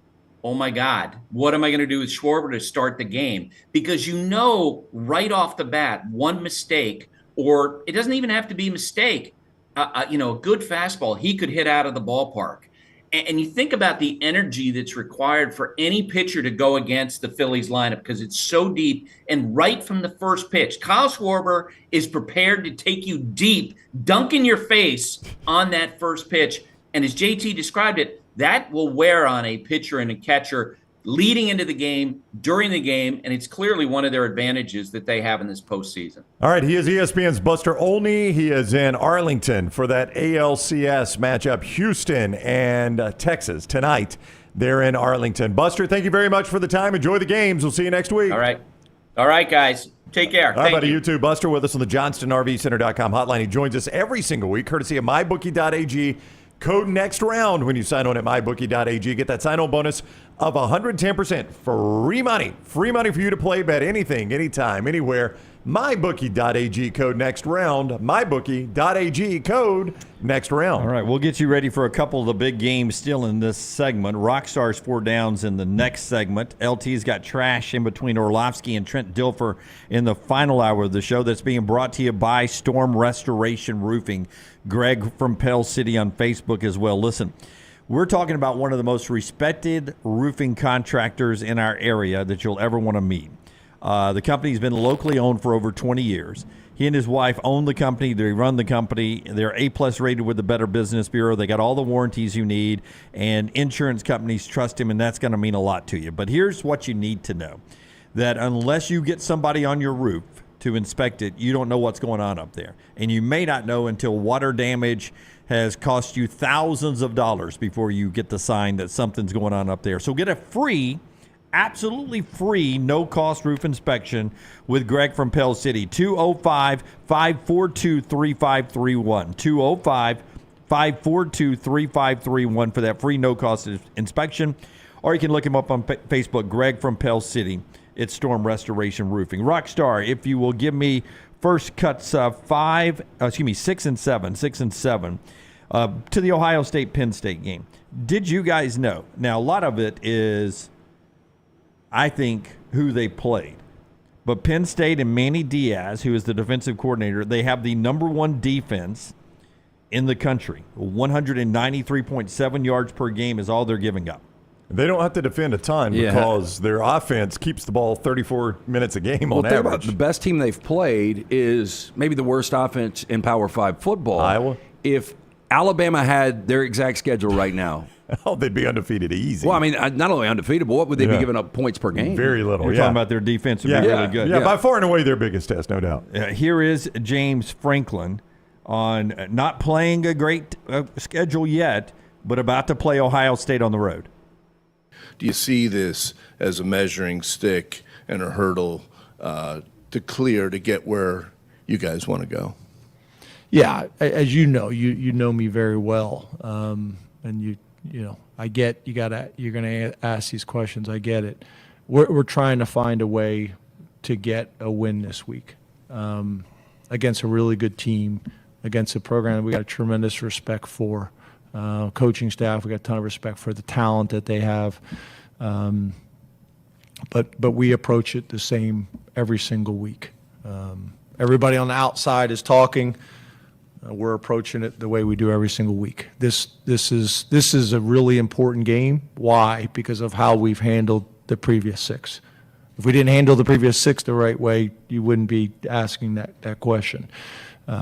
So each week is really important. Yeah, but that's how we approach it. But the reason this is even more important is because we really don't know what Penn State is yet. That's and right. We've seen Ohio State against Notre Dame, which gets me to my next point. Ohio State's offensive line struggled at times with the physical play of the front 7 of Notre Dame. Penn State's defensive line is perceived to be really good with Manny Diaz. Abuka is expected to play, but he's banged up. Henderson's expected to play, but he's banged up. They're a banged-up football team, so much so that Ryan Day here is basically treating this like he is some mid-tier program with a giant coming to play. If you're a mid-tier program and you got a chance to pull an upset, I know Ohio State's a betting favorite, but if you got a chance to pull an upset, you try to do what? You try to tell your fans, hey, we need you. It's home field advantage, man. We need you. His offensive line against the great defensive line of Penn State has Ryan Day talking like he's coaching not at the Ohio State for this one. You know, I know I talked to Gene about this, and you know, one of the biggest things that he mentioned to me was getting everybody, you know, in the stadium early. You know, we want to do that. We've done that in the past, you know, just to set the tone. But this is one of those games that, you know, we've got to really create a hostile environment for Penn State, in particular their offense.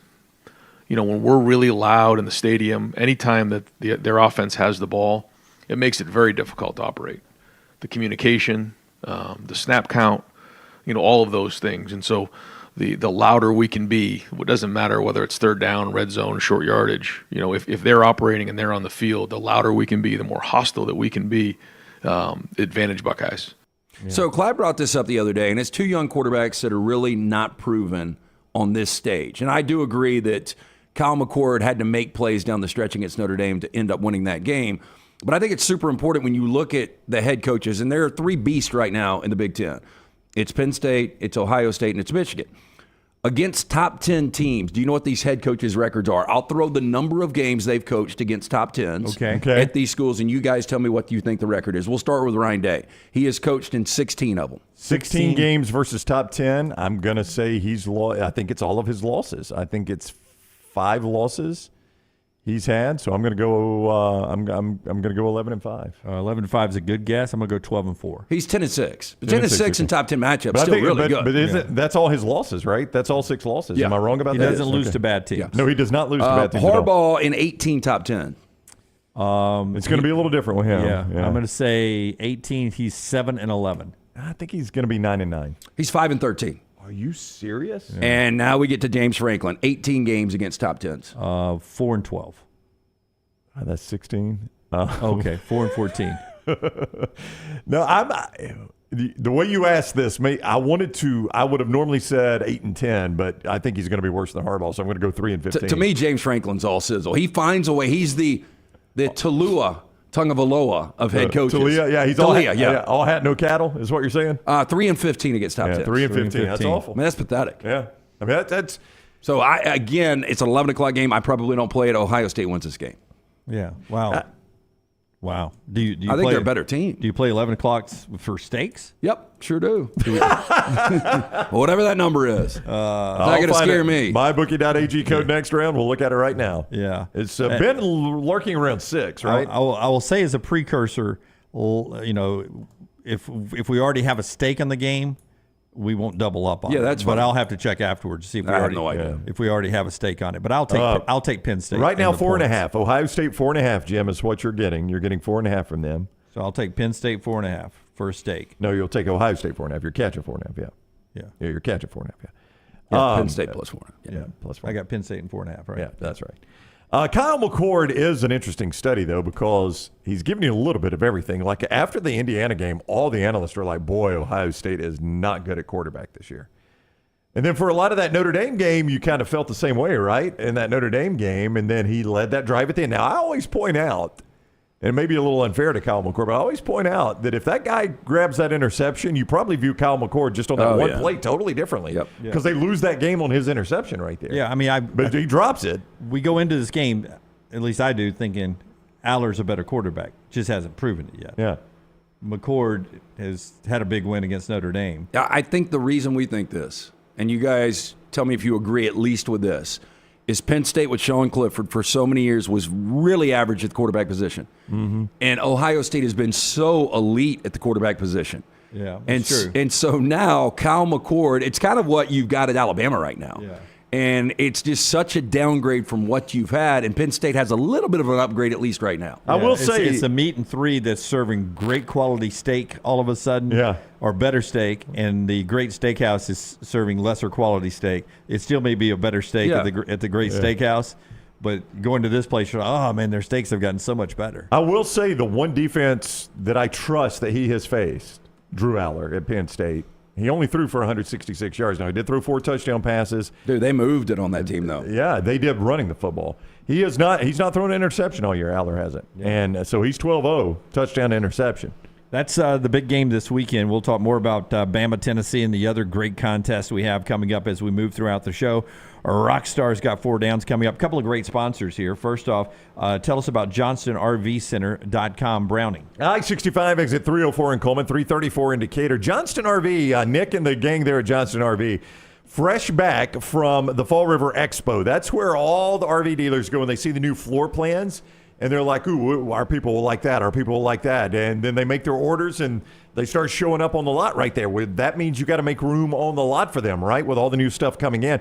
So they've got the Call of Fall campaign that's going to give you great savings on a ton of different lines. Here, Fall. Fifth Wheels discounted more than $50,000. Travel trailers starting at $179 a month with approved credit. As always, don't forget the lifetime warranty there from RV Warranty Forever. Anything you buy that is new or under 2 years old, used, lifetime warranty. Johnston RV Center, I-65 exit 304 in Coleman, 334 in Decatur, always online, JohnstonRVCenter.com. What was the name of the movie? 4 Billboards? 3 billboards outside of Ebbing, Missouri. Okay, when we come back, 3 billboards in college football that'll get your ass kicked. Next. Follow Sean Lunsford on Twitter @JLuntz. There are so many things I love about walk-ons. Authentic, mouth-watering Louisiana cuisine, prepared fresh, daily from scratch. A great beer selection and TVs everywhere to watch the big game every day of the week. And of course, they've got 2 great locations on Highway 280 and 119 and at Hoover near the Hoover Met. Walk-ons is also a great place for happy hour, 2 to 6 Monday through Friday with $5 moonshine swirls, $5 house pours, and half-price appetizers. And it's an easy take-home experience for the family as well. Highway 280 in Hoover with walk-ons. The wait is over. Tonali has arrived. Beautifully distinctive Italian styling and performance. Come test drive the all-new 2024 Alfa Romeo Tonali plug-in hybrid at Alfa Romeo of Birmingham. The all-new Tonali offers best-in-class horsepower and torque, fastest 0 to 60 times in its class, plus best-in-class range with full electric charge. And best of all, qualified Tonali leasees are eligible for up to $7,500 EV tax credit factored into your lease. Hurry down to Alfa Romeo of Birmingham and experience the all-new Tonali. The Next Round is so much more than the show you get from 9 to 1 each day. So make sure to head to our official YouTube channel @Next Round Live and subscribe to get all of our latest content. We, of course, have plenty of specialty content and shorts based all around the sports in the heart of the SEC. But we also talk pro sports, gambling, lifestyle and entertainment, and so much more. It's the Next Round YouTube channel where you never know what you're going to find next. Subscribe now to see the latest content and get notifications when we go live. That's @Next Round Live on YouTube. Hey, Lance Taylor from the Next Round to tell you about our friends at Gutter Cap. Gutter Cap's that patented aluminum cover system that fits over most existing gutters to keep out debris and eliminate that gutter cleaning. It's backed with a lifetime warranty, almost 20-year service record right here in Birmingham. Stay off that dangerous ladder forever. 45% off the retail price now if you call guttercapbirmingham.com. Call my good friend Chris Stewart now, 205-823-2212. Cap it, don't snap it. It's Gutter Cap.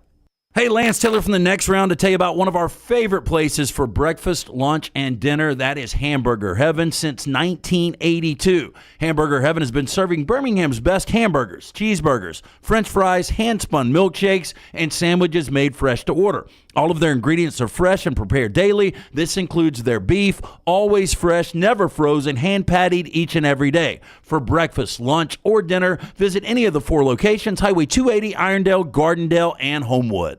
Support the show and grab some great t-shirts and hoodies right now in the Next Round store. Buy the Alabama State map shirts in your team's favorite colors, the popular Y'all Can Have the Rest, or Next Round flag shirts are also online now. Just go to nextround.store. That's nextround.store. The traditional Next Round logo shirts are there too. Buy them for yourself, or they make a great gift for someone else. And let us know what you'd like to see in the store coming up. Nextround.store. That's nextround.store.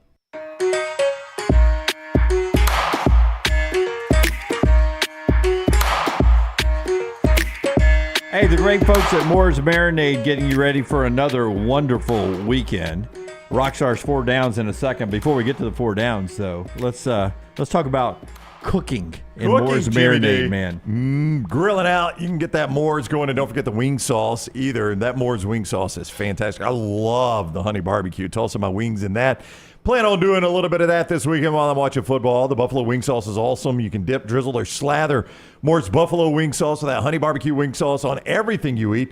Chicken fingers, burgers, sandwiches, pizza, pasta, tacos, fries, and more. Grill masters prefer Moore's marinades and wing sauces over all others. You can find out why when you try it. Find out more at mooresmarinades.com. They've also got great recipe ideas, great grilling inspiration online at mooresmarinades.com. As I tell you this story, I will tell you that we planned ahead, and I had a driver last night, a sober driver. But we had a chance to go out and watch T.J. Miller. And I am setting you up for Redmont Reed here. Okay. But we were at the table with some great folks from Redmont Vodka. LT had recorded the last call presented by Redmont. You can get that at our YouTube page. So we get there, and, I'd planned on staying with Bud Light all night. But the Redmont people were there, and I was like, I'm feeling a Redmont. How you feeling that Redmont today? I'm feeling it today. Yeah. Caught up with you a little bit? Well, I made a mistake because it just seemed like the drinks were not going to come at a fast pace as the show was about to start. So I went on and made a professional call as a rookie. I was playing over my head. I said, I tell you what, give me a double Redmont vodka on ice with a twist of lime. Well, you were a bad influence last night. In a bucket. I'm usually the guy. No, but he not only did a double, he said, give me 2 doubles. I said, go ahead and bring you 2 of them because I didn't know if she'd come back. And I'll show the picture. I'll send it to Forrester because I think Little T took it one or Kelsey took one, but they brought me a double, and then the next glass was bigger. I think she was trying to give me a hint, and then the next glass was even bigger. Mine kept getting bigger too. And then all of a sudden, after we got 2 doubles there, then she's there every time I turn around, she's there. And I was like, yeah, I'll take another one. Yeah, I'll take another one. So I felt it a little bit this morning. That sets us up for the Redmont get your ass kicked moment of the day. You'll hear from it after you tell us about Redmont. We're already to that part of the show. Hey, I don't know if you guys heard this yesterday, but TJ Miller said he liked his vodka before Redmont with gluten. He did. But it is gluten-free. So gluten-free, 8 times distilled, fantastic product. Again, you can check out that last call right now. It is up on our app. But pick up a bottle this week and available in 22 states. If you're heading to a college football tailgate, be the hero and bring a bottle of Redmont vodka. Kane Womack, I believe, is a Southern Miss grad. Am I right about that, Forrester? He gives me the thumbs up. I like that sweatshirt, by the way. I do, too. I'm already shopping for it. It's a good-looking sweatshirt there. Southern Mississippi was playing in Mobile against one of their own, Kane Womack's South Alabama Jaguars. Forrester's got pictures of the billboards that Southern Miss had bought. Welcome to not Port City. What does that say? Hub City? That Southern Miss and the logo up there. And then the University of Southern Mississippi, a major university experience at a cost comparable to your local university.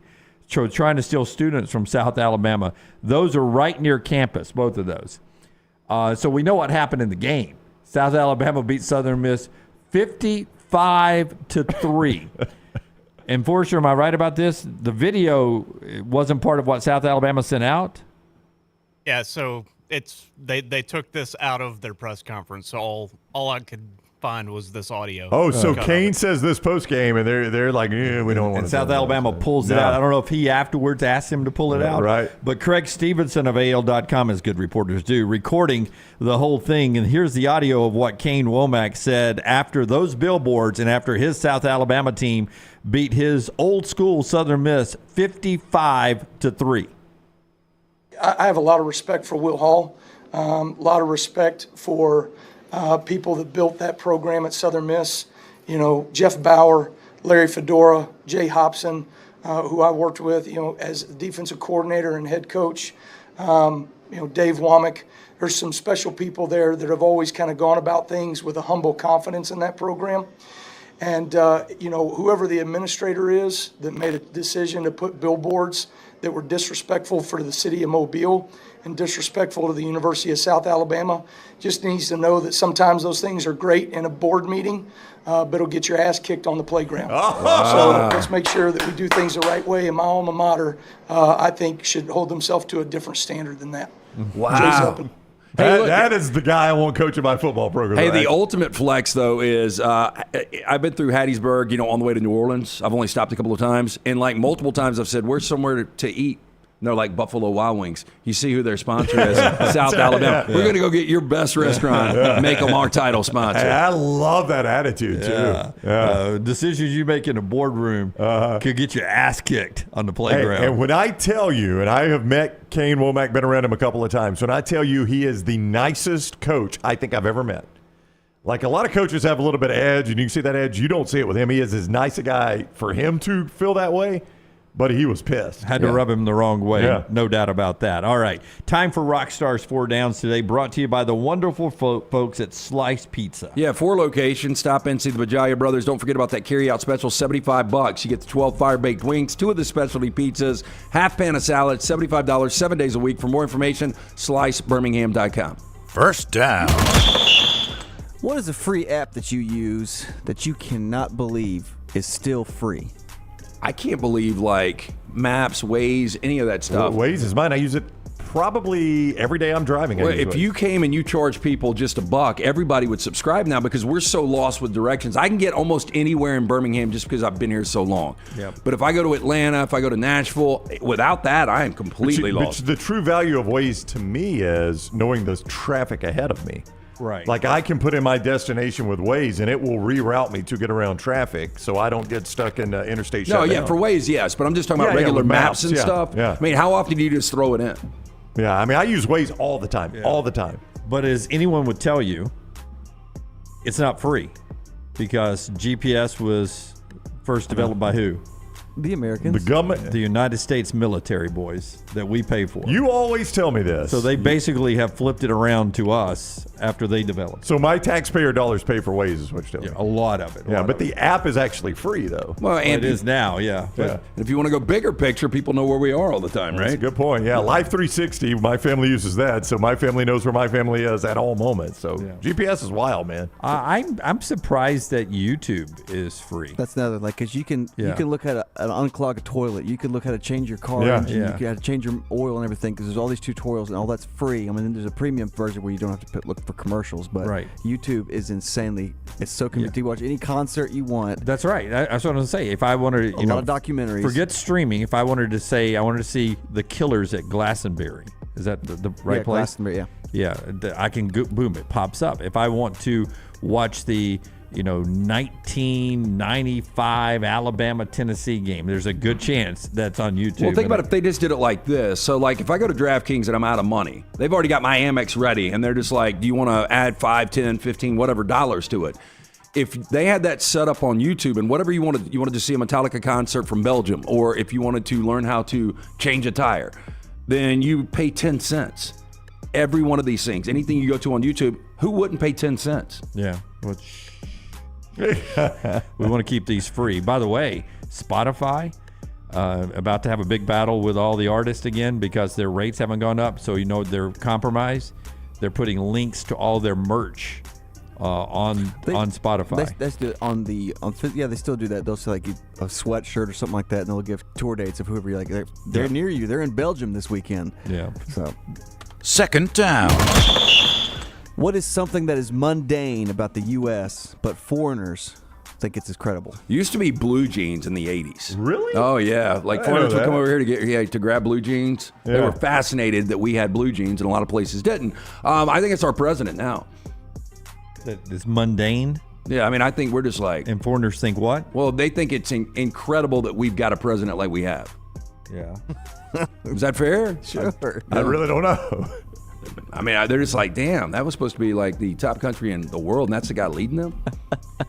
And we're just like, you want to double down on the borders? A lot of people think borders are important too. We think they're mundane. You want to go with that? I mean, we can. You want to go healthcare? You want to go healthcare? We can, yeah. Like Graceland or something like that.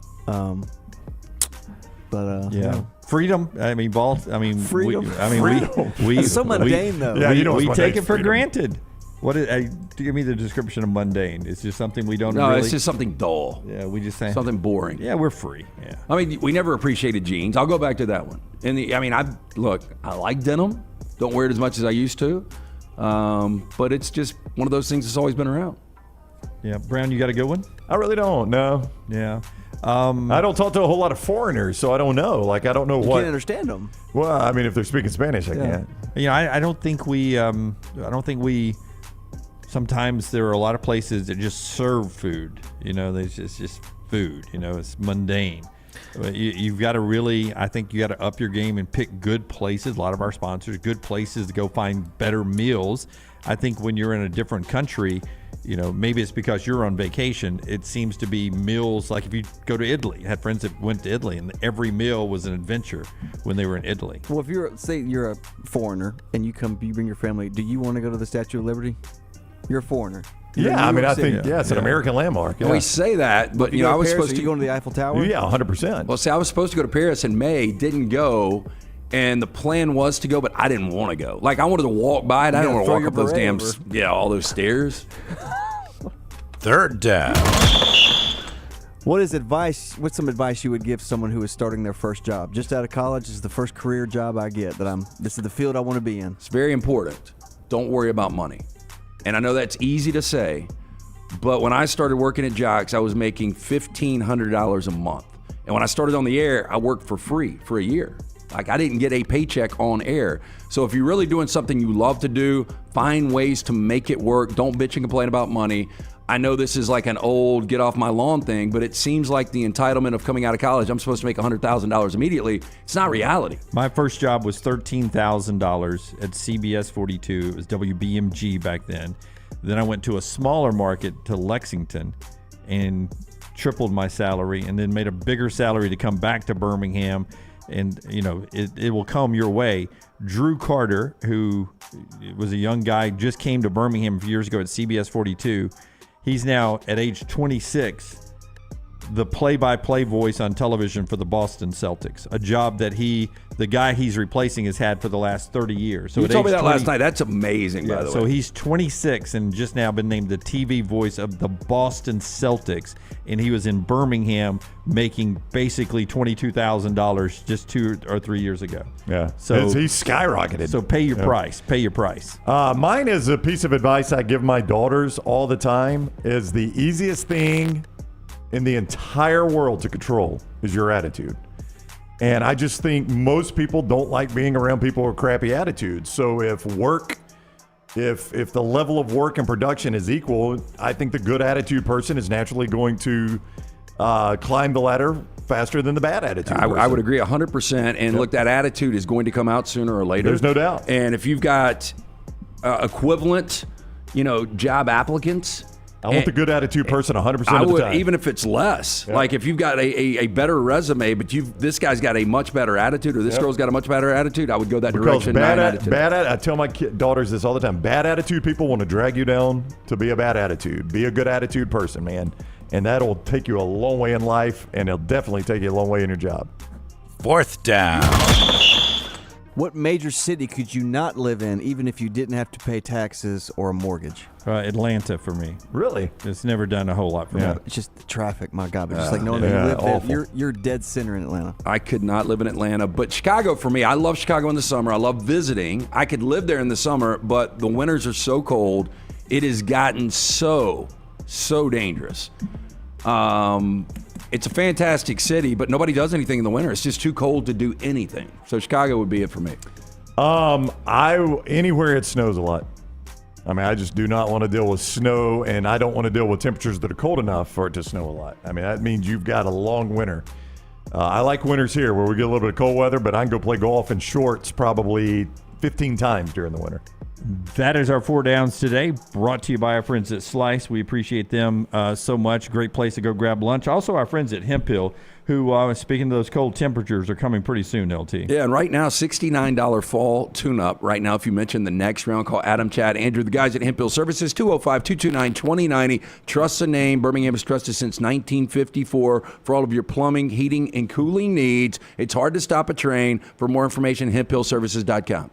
Our Monday morning quarterback is Fox Sports' Joel Klatt. Every Monday at 10:25.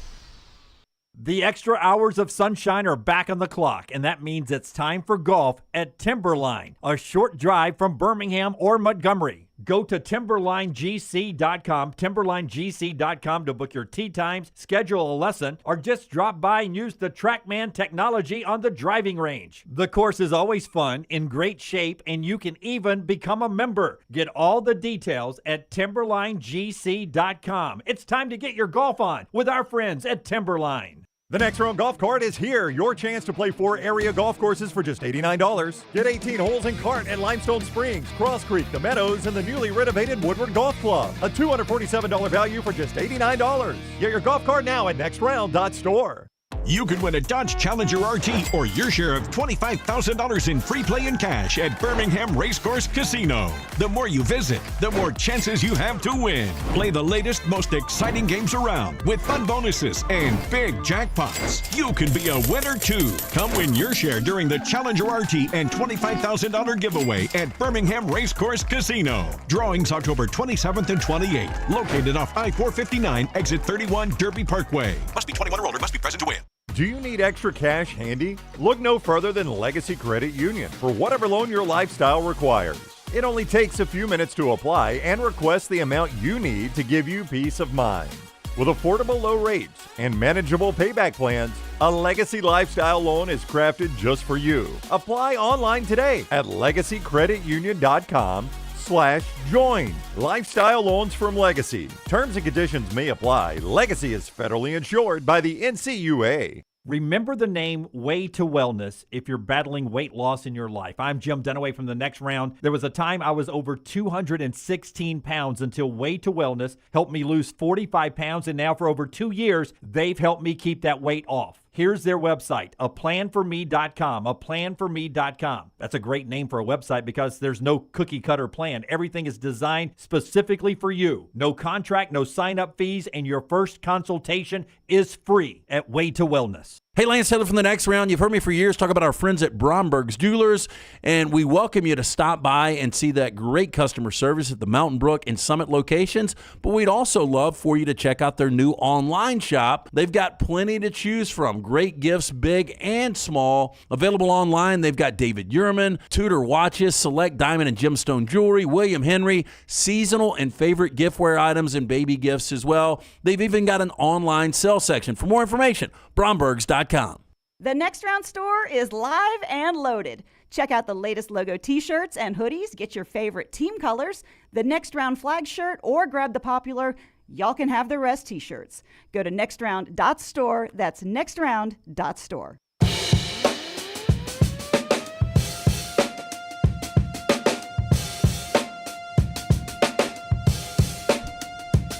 Our friends at Hemphill, LT was just telling you about. One more time, LT. Hemphill Plumbing, heating, cooling, and everything else. Our friends at Hemphill can hook you up. Yeah, simple number, 205-229-2090. Make that call today, and they're going to take care of a $69 fall tune-up for the month of October only. Hard to stop a train, 205-229-2090 or hemphillservices.com. Halfway point in college football for a lot of people.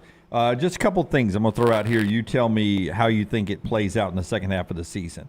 Colorado, bowl eligible, not bowl eligible when it's all said and done? Not bowl eligible. Not bowl eligible.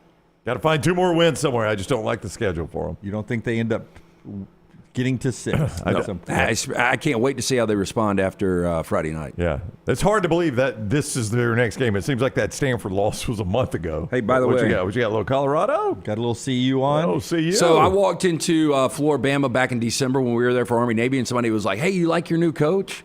And it caught me off guard. Yes. I was like, Sean McVay. I was like, I don't know what you're talking about. And he was like, Prime. And I'm like, oh, yeah, I got this shirt before that. But yeah, people I think are always surprised that we've got Colorado gear. That we have so many other team T-shirts. Yeah, it happened to me at the beach. I can't even remember what beach I was at, but I was wearing an SMU T-shirt, and the guy was like, hey, go Ponies. Yeah, I've got an SMU shirt, too. I had no idea what he was talking about when he said go Ponies. Like, I would try not to, and I've got a couple of like throwback vintage NFL teams. I don't like wearing other teams than the Rams, but I'll wear a million different college shirts. Bye week this week for Colorado, and then back next week. So they got to sort of simmer on that loss for a long, long time. Man, that's a tough one to go to a bye week on.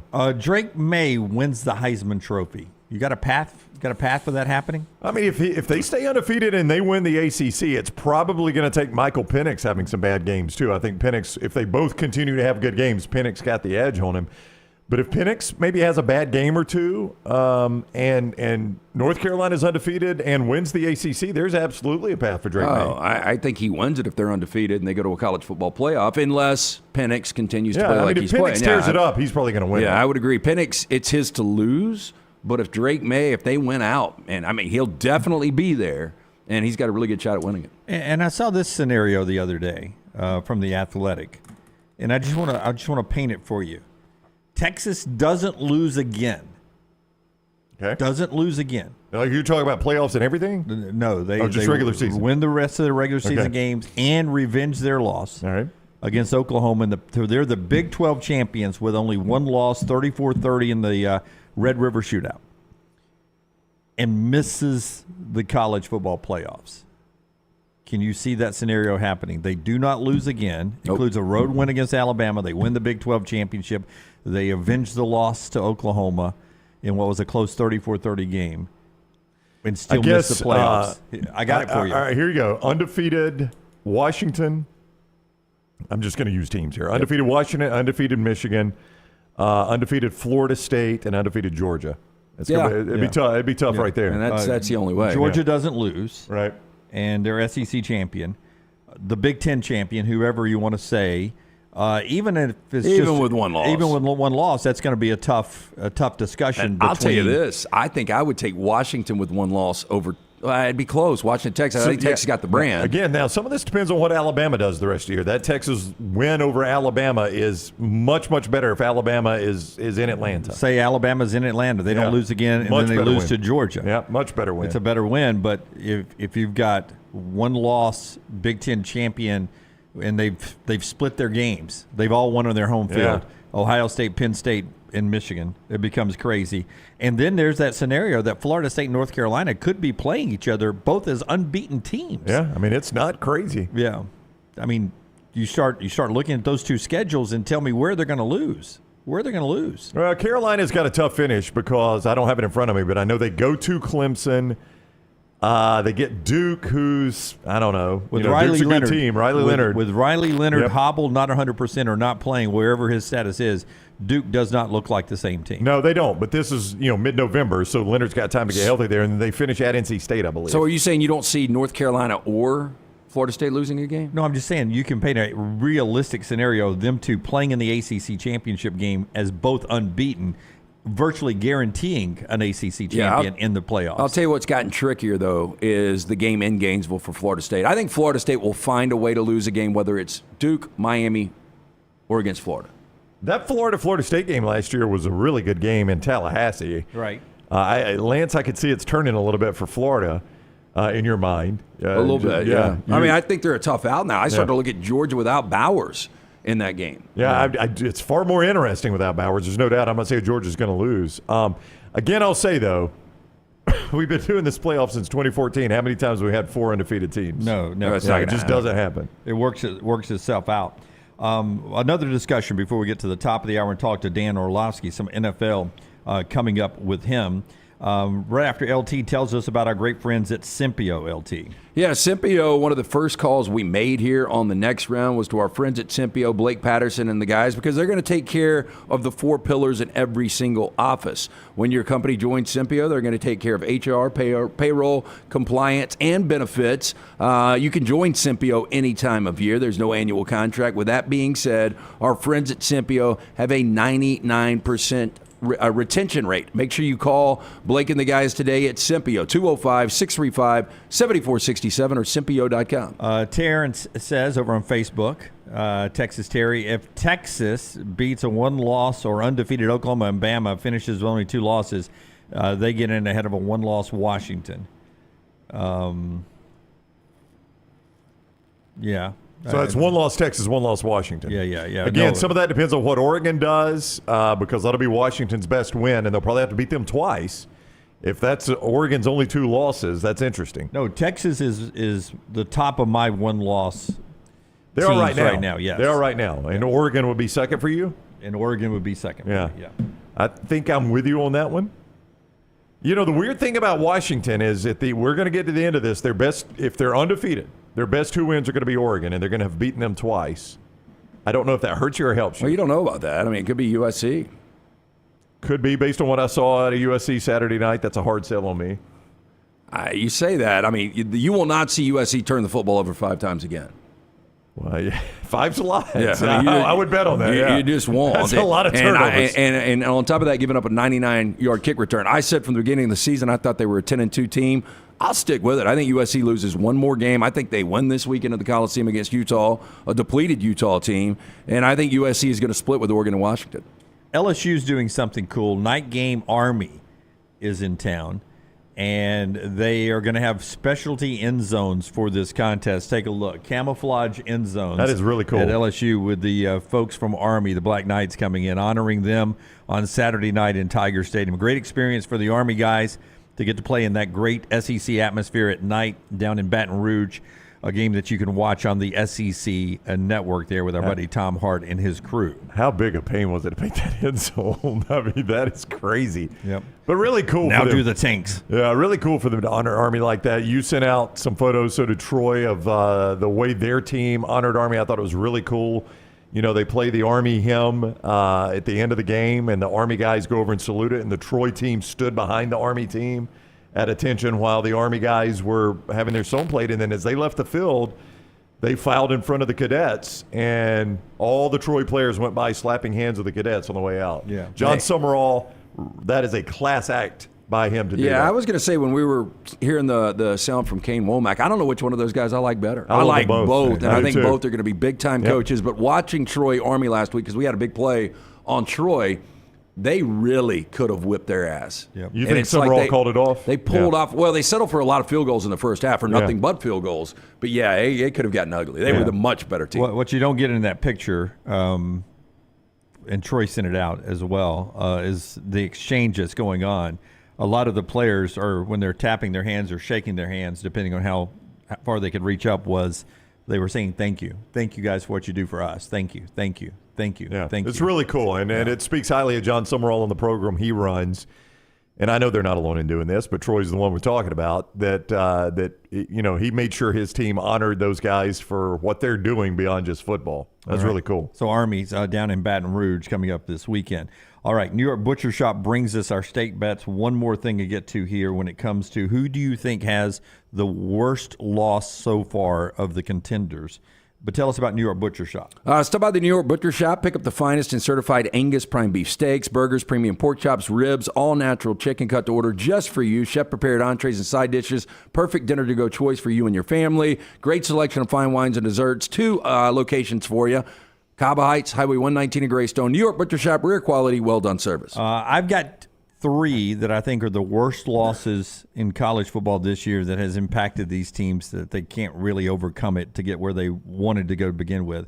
I think the worst loss in the country, and if LT is right about this, it may end up being one that keeps them out of the college football playoffs, is LSU losing at Ole Miss. Oh, absolutely. I think that's the worst loss in the country so far by a team that was a contender. Yeah, I mean, how different would we think of LSU if that only loss was week 1 with a bad second half against an undefeated Florida State team? You'd still be concerned about their offense or their defense, but you'd be saying, but they've got enough offense to overcome it. I think their defense will catch up with them at some point, but that offense overcomes a lot of errors. I think that's the best call. I think it is the worst loss right now in college football. I have 2 others to just offer. And it's hard to say that about a team that has only got 1 loss in Ole Miss, and where are they ranked right now? 13th? Yeah. But LSU would easily, they'd either be 8 or 9 at worst right now. I think they'd be 8. People will be deciding, is Texas's 1 loss to Oklahoma or LSU's 1 loss to Florida State, which one is the best 1-loss team? That's what they'd be deciding. Yeah, and I think Florida State's a better team than Oklahoma, so I would lean that it would be LSU. Notre Dame's Louisville. Oh, okay, there you go. Notre Dame losing to Louisville has changed the course of their season, too. You could absorb a loss against Ohio State if it's your only loss, assuming Ohio State ends up being what everybody thinks they're going to be. If that's your only loss in a tight game like that, you could absorb that. But that loss to Louisville knocked them out. Yeah, and and I see what you're saying. These are bad losses if you're trying to go to a college football playoff. That's right. These are quality opponents that you've lost to. Oh, right. Yeah. They were quality opponents, but LSU is better, in my opinion, than Ole Miss. Yeah, if they play that game again, I would feel good, just straight up, that LSU wins a game. And Notre Dame is better than Louisville. Yes. I think so. Yep. Yeah. And, Clemson almost beat Florida State. That Clemson-Duke, that loss to Duke. Oh, yeah. Is the one that has us looking different about Clemson, because that was a last-second loss to Florida State. If they were 1-loss Clemson with that last-second loss to Florida State, but the difference is 17-12 versus we don't think Clemson can stick the landing here. The key there is if you had beaten Duke, you could avenge that loss to Florida State. They may not get a chance to. But I think a worse loss is Duke's loss to Notre Dame. Well, yeah. Because if you don't blow the 4th and 16, not only are you undefeated and you're probably number 9 nationally. Well, that may be the worst play of the season, impacting a contender. But then you lost your quarterback, who is questionable game-time decision against Florida State. Right now, we would have to give Duke a lot of credit, and they would have an opportunity to, that North Carolina Duke game would be massive. Yeah, absolutely. Basketball? We're talking basketball now? Two big baseball games today as we look at our Way to Wellness schedule. You got Game 4, 7 o'clock tonight, FS1 for Houston and Texas. Astro beat the Rangers last night. Day game today, Philadelphia and Arizona, 4 o'clock on TBS, as Arizona tries to wake up and get into that series. Our friends at Way to Wellness can wake up your weight loss right there. In fact, right now, it's like a crunchy Reese's cup that I'm eating. It's one of the protein bars I get to supplement between meals. A little snack there, a little chocolate and peanut butter on the inside. It's delicious. I'll finish it in a second. It's helped me. That was the first thing Illinois said to me post-show last night. She goes, have you lost some weight? I have, I said, from 216 down to 184, thanks to my friends at Way to Wellness. But more importantly, blood pressure in a better place, cholesterol in a better place, because I'm eating better, and I've got this plan from Leslie and her board-certified team. Check it out, aplanforme.com. Aplanforme.com is a website for Way to Wellness. No contracts, no sign-up fees, and your first consultation absolutely free. It is Way to Wellness, aplanforme.com.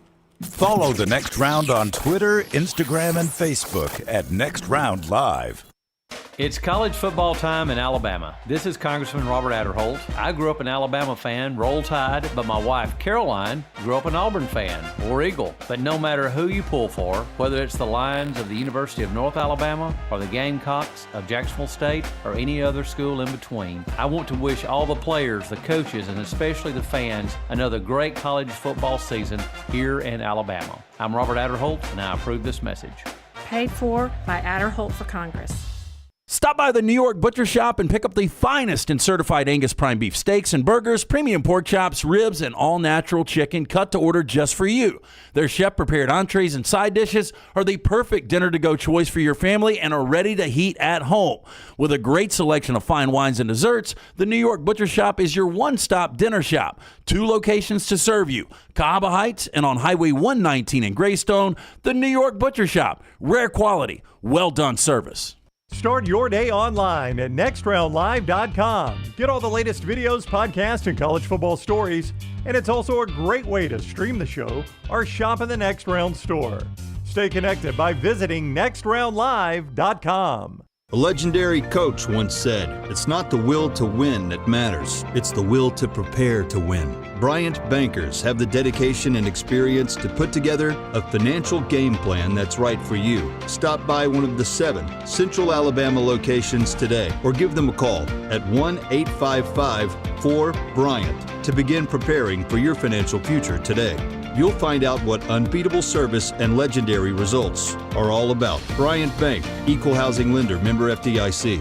Hey, Lance Taylor from The Next Round. You've heard me for years talk about our friends at Bromberg's Jewelers, and we welcome you to stop by and see that great customer service at the Mountain Brook and Summit locations, but we'd also love for you to check out their new online shop. They've got plenty to choose from. Great gifts, big and small. Available online, they've got David Yurman, Tudor watches, select diamond and gemstone jewelry, William Henry, seasonal and favorite giftware items, and baby gifts as well. They've even got an online sale section. For more information, brombergs.com. Hey, if you're looking for Birmingham's best pizza, you need to stop in and see our friends at Slice Pizza and Brew. It's as local as you can get, from the ingredients that go into every pizza to the beer on tap. For a great lunch or dinner, go see our friends today, Vestavia or Lakeview at Slice. The Next Round Golf Court is here. Your chance to play 4 area golf courses for just $89. Get 18 holes of golf and cart at Limestone Springs, Ross Creek, The Meadows, and the newly renovated Woodward Golf Club. That's a value of $247 for just $89.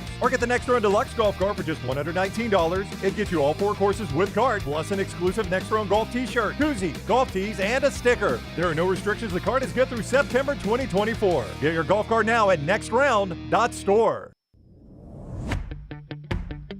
Jim Dunaway, Lance Taylor, Ryan Brown, and Rockstar.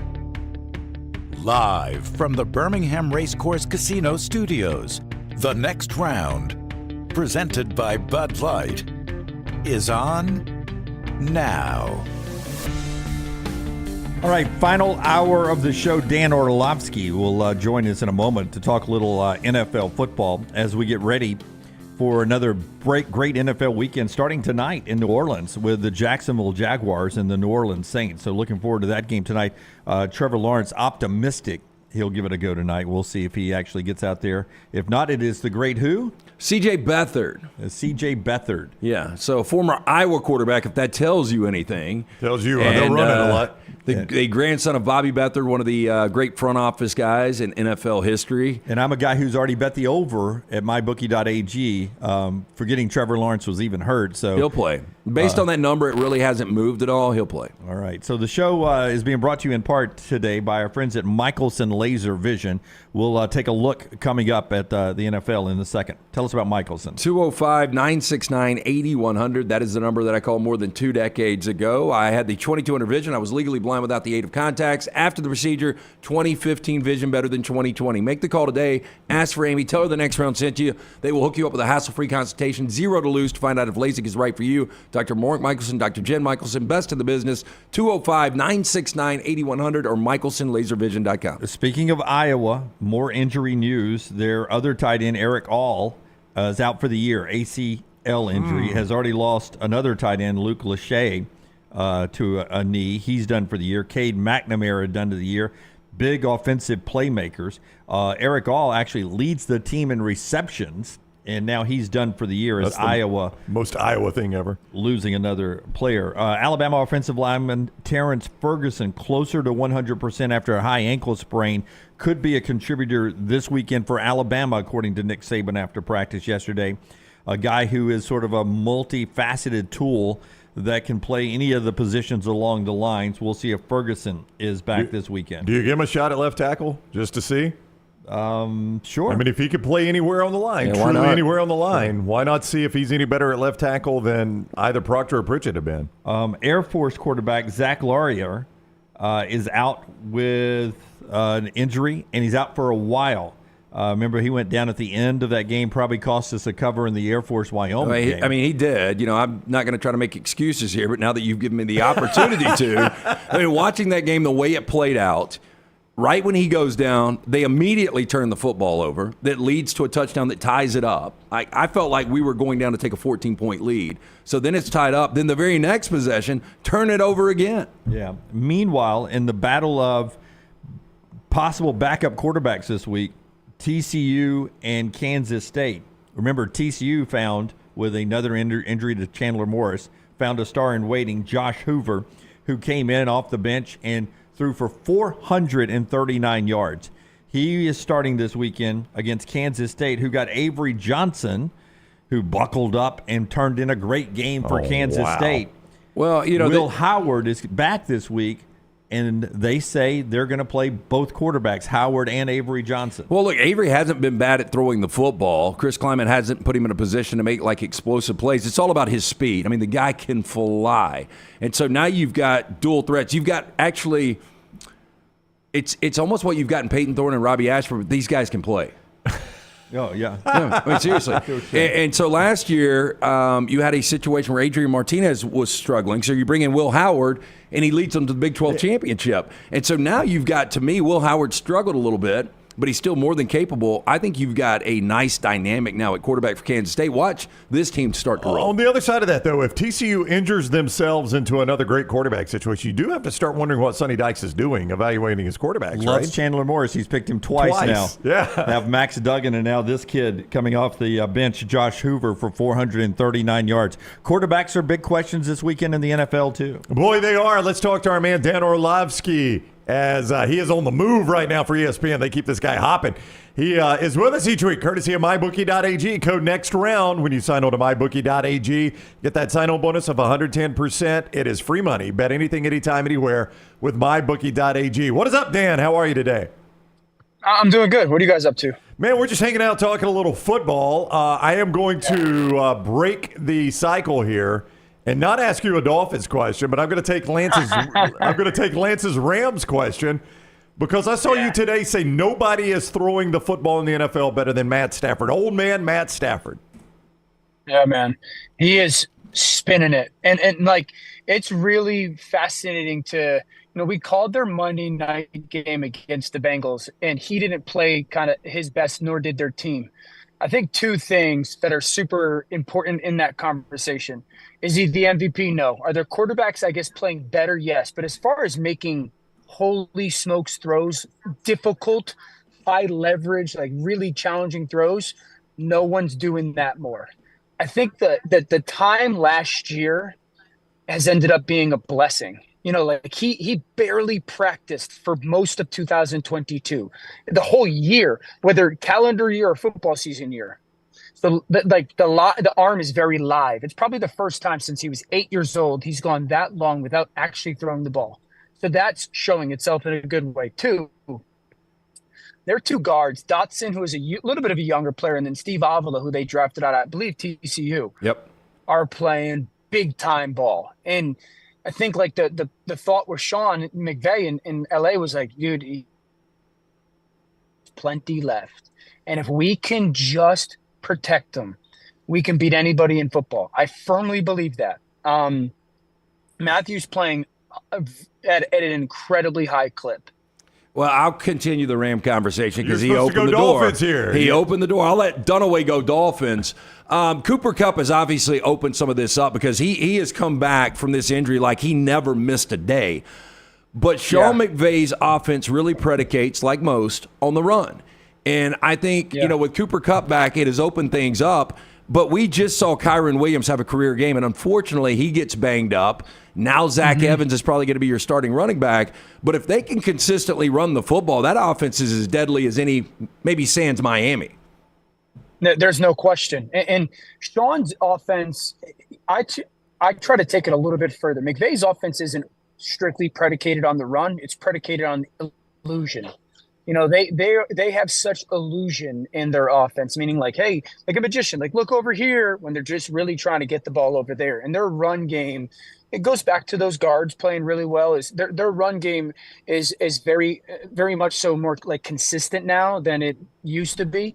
Or certainly last year, their zone concept, which is the bread and butter for Sean, has been really big deal. Here's the really interesting when it comes to Cooper and Puka Nacua. If you just watch the pass game right now, I think the thing that I love is they're putting those two guys next to each other. And what we in the football world say, like their route releases right now are spectacular. Like you'll watch those guys be next to each other like 5 yards away. Ball gets snapped, and because the way they release their routes, they'll go from being 5 yards separated to almost like stacking on top of each other. And then the defense is like, well, who's going where? And it's freeing them up for the pass game. So you've got like a really smart coach, really smart quarterback, really smart route runners. It's awesome right now. And you get the Rams playing the NFL version of the Iowa Hawkeyes this week, the Pittsburgh Steelers, Matt Canada's offense, same colors and everything. Kenny Pickett, man, just what you think of him so far as a quarterback? Yeah, Kenny's kind of becoming the pro that I thought he would be. I always thought, like, he's going to be good. There's going to be moments when he plays, that was a really good stretch. And there's going to be moments when you desire a lot more. I think, like, I'd say what I've been disappointed with, and I think it's truly, again, the offensive line is not very good. I think they're incredibly predictable on offense. So that's going to make it harder. We're just coming off of having a conversation about the Rams and Sean McVay and how creative they are. Kenny Pickett doesn't have that. I think the thing that I guess I've been most disappointed about with Kenny is the lack of driving the football downfield. And I'm not talking 50 yards downfield. I'm talking some 15-yard throws. Like if you go back to their last game, there's 3 throws, maybe 4 throws that skip, right at the feet of the receiver, and it's only a 15-yarder throw, 15 or so throw. So, we've got to, if we're going to become worthy of that first-round pick, we got to be able to drive the football a little bit downfield to some people, and I think that's something that Kenny's got to own. ESPN's Dan Orlovsky with us. You'll see him in studio with ABC for the Saturday college football, and then throughout the weekend on ESPN talking NFL. He's on the JohnstonRVCenter.com hotline. Dan joins us each week, courtesy of MyBookie.ag. Code next round when you sign on to MyBookie.ag. Get that sign-on bonus of 110%. That is free money. Bet anything, anytime, anywhere with MyBookie.ag. I know there was a lot of chatter about your comment about Mac Jones. You could replace Brock Purdy with Mac Jones, and San Francisco wouldn't miss a beat. Aside from that, there are Alabama fans, obviously, that want Mac Jones to succeed, and he's not doing it right now. If he doesn't replace Brock Purdy at San Francisco, which would be unlikely, what is his future in the NFL in your mind? Yeah, I still think he's going to be a really good pro. I really do. I say it this way, and so people automatically go like, why? One, it's fascinating to see that when Mac Jones got drafted in New England, all of us who covered the NFL were like, ideal place. It's a great spot for him to go. Within 3 years, it's not a good spot for him or any quarterback to be in. They can't pass protect. They can't get open. I don't care who you are, that you're not going to have any success. This is why I think that Mac is still going to be a really good pro. Okay. One, all the things that you saw of him coming out of college, I had said, like, he's not an elite athlete, but he's elite in everything else. He's got incredible processing. He's got great anticipation, tremendous ball placement, the touch of his throws, the accuracy of those throws. And I think he knows who he is. He's never going to try to be the runaround athlete. That's still on tape. It's on tape as recent as 3 weeks ago. So I still believe in the right place. He's still going to be a really good pro. Now, you hear things about Mac when it comes to the energy, the leadership, the personality that building wants more out of from him when it comes to that. I can't sit here and say I've experienced it. I've never been around Mac in that capacity, but I've said this, like, this is a really important stretch for Mac, because if he's going to end up, whether in New England or somewhere else, becoming the pro that I think talent-wise he should, that controllable stuff, he's got to really work on in a very difficult situation. Okay, hear me out. Could you make an argument the Jets are the AFC light version of the 49ers? And I bring this up because I was watching you on Get Up before the season even took off, and you looked at the schedule of the Jets, and I think it was you that said, hey, if they're 3-3 through their first 6 games, they're in a pretty good spot with Aaron Rodgers. Look, Zach Wilson's not a quarterback that is going to be elite. We know that by now. But you've got what looks to be an elite receiver in Garrett Wilson. You've got an elite defense. You've got possibly an elite running back in Breece Hall when healthy. Is this a team now at 3-3 that becomes dangerous? Oh, absolutely. The Jets, if the Jets play the way that they did against the Philadelphia Eagles or against the Kansas City Chiefs, they could beat anybody in football. Now, are you going to consistently get those takeaways? You can make the case that more often than not, because that defense is so good. I don't know if you can hang your hat on it as you get into like really important December football games. I get the San Francisco light comparison. They obviously don't have the same scheme advantage that San Francisco does. But I'll say this about Zach Wilson. The most impressive thing about the Jets to me is the transformation.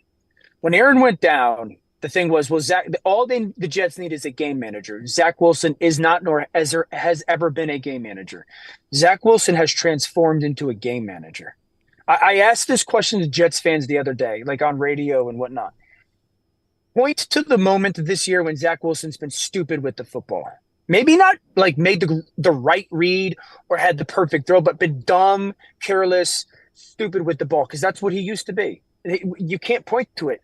He's become a game manager. He's got 2 turnovers in his last 240 attempts, 2 interceptions in his last 240 attempts. That's good football. So if they get that consistent performance from him in that regard, and that defense continues to stay healthy, they could beat anybody. It's a challenge. I don't think they'll do it consistently over like a 3 or 4 game stretch, but they'll be in the playoff conversation. Yes. There is a lot we like about Dan Orlovsky. You know, one thing that jumps out at me here, ESPN car service. He doesn't jump in the back seat and say, hey, don't talk to me. He's riding shotgun. You're shotgun, aren't you? No, I'm in the back seat. Oh, okay. We love Dan. Why I'm in the back seat? I have to work. I have tape to watch. Okay. So it's impossible for me to do that in the front. Okay, that's a big car you're in. Is that a huge SUV? It's 3 rows. I thought I saw 3 rows behind you, like 2 rows behind you. No, it's an SUV. I'm also incredibly awkwardly tall. So to like do this in a car. Yeah. I mean, so my drive to ESPN from New York is about, again, I came from my house this morning. That's about an hour and 20 minutes in the traffic in the morning. It's about 125 miles up to Bristol, Connecticut from New York City. So to do that in just a vehicle like a sedan would be tough. Yeah. Would be tough. All right. Well, safe travels. Tell them to keep it between the lines for you there, Dan. We appreciate the time as always. Thanks, guys. Have a good weekend, man. All right, buddy. See you next week. Dan Orlovsky with us each week on the JohnstonRVCenter.com hotline, presented by MyBookie.ag. Code next round, free money. 110% sign-on bonus. That is free money for you to play. Play right away at MyBookie.ag. Bet anything, anytime, anywhere. MyBookie.ag. Code next round. If I knew he had a 125-mile drive, I would have had more questions. I was, I thought maybe he was running to try to grab lunch or something and was in the car with somebody else, or maybe to a kid's play or something. I thought it was going to be a short drive. I bailed out on quick questions to give Dan a little time. Little me time. I will tell you, man, we're doing a lot of different shows, but those ESPN guys get worked to death. Yep. Like Lugan Bill told me, I was like, I can go a little early yesterday if you can. He's like, I can't. I'm on college, whatever it is. College Football Live. Yeah, College Football Live until the time we recorded. And I got in the car, and he was already on Sirius XM Channel 84. I know. I mean, it's just nonstop with these guys. So my point there was, I guarantee he's jumping on with somebody right now. Our friends at Hydra Live are bringing you part of the show today, and then going to have a little conversation about a quarterback we brought up just moments ago in the college game. Hydra Live, look, if you can't make it out to Hydra Live, you got a weekend right around the corner. You need to get hydrated before you head to like Vegas or one of these great tailgates.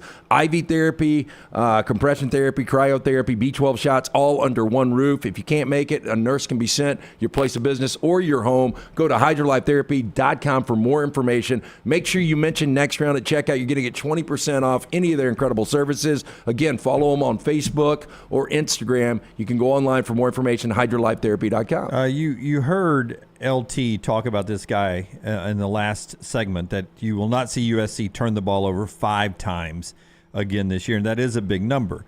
If you go back to Caleb Williams last week, it just looked like he was pressing, trying to make big plays against Notre Dame, and one turnover led to another. I've never seen him press like that. His big plays seem to have always come very naturally, and I think in that setting, it got a little away from him there. I don't know if he ever does it again, but to me, Caleb Williams has got to stop pressing. The Heisman Trophy's probably out the window now. He doesn't care anything about it. Just keep winning now. I really don't think he cares anything about that. He knows how much money he's making now, how much money he's going to make. He's won a Heisman Trophy. They played for a Pac-12 championship. He wants to win championships. He's that kind of guy. From everybody that's around him, that's exactly what they say. But he was pressing last week. Well, I think he was pressing because, once you turn it over, you get down. Then he pressed a little bit. He didn't have great protection. He hadn't had great protection all year.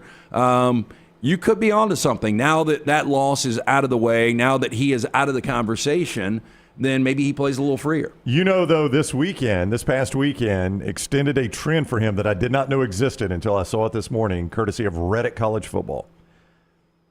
He has played 30. That was his 34th collegiate game. Not all starts, but 34th collegiate game, and most of them starts for Caleb Williams. Out of 34, how many times do you think he's going against a top 25 defense? Oh, out of 35, I would say he's seen 5. I mean, 25 is a small number. Yeah. And I bet 2 were Utah last year. Nope. Really? They're going to surprise you a little bit. 3 of them were in his time at Oklahoma. Okay. So Baylor, Iowa State, and Oklahoma State all in 2021 in his time at Oklahoma. And then only 2 since he came to USC, Oregon State last year and Notre Dame Saturday night. In those games, Caleb Williams is a below 50% passer, has 6 touchdowns and 6 interceptions against top 25 defenses. Now, I think Caleb Williams is a really good quarterback, obviously. I'm not here to say he just, like we did with Talia yesterday, that he runs his numbers up against the bad teams.